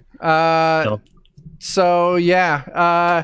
Any of our guests, anything you guys want to plug? If you guys get a chance to read the D&D comic series, I would love for you to check it out. I hope you guys have a good game in summer and play with your friends and stay in touch with each other thanks to the power of technology. So There we go. Yeah. that's the long and the short of it. Yeah. Power of science. Yeah, I'd love to. Little Game Master Volume 1, you can always find on my website, randallhamptonart.com, or on Amazon. Volume 2, which just finished its Kickstarter earlier this year and is at the printers as we speak. I should be getting the forward copies in about a week or so. Very cool. But you can pre-order. If you missed the Kickstarter, you can pre-order copies also at randallhamptonart.com. And you can get on the boat early. Yeah. Very cool. Whispers in the Dark is at Drive-Thru RPG, putting out supplements probably, between me and MT about once a month. So it's actually already fairly well supported. Check it out. It is kind of investigational horror set in 1800s right now, using a variation on the D&D 5e rules. Very cool. Sweet. Yeah, we're Defenders of Kobold. We stream all the fucking time, so you'll find us. You can also find us every now and then over on the Lollygaggers or Notorious DMG. Tomorrow night we're also official. I don't know what you fucking call it. We run shit over in the Zweihander stream. That's tomorrow night. So I don't know. It's fucking late. So thanks for watching. Christopher, thanks for running. Yes, thank you, Chris. So Thank you. Yeah, Thank you this for was having great. me. yeah, rather than delaying this, let's just sign this shit off. So until we see you again, start fires, do drugs, and wash your fucking hands. Deuces. Wear a mask. Yeah. Wear a mask. Stay away from me.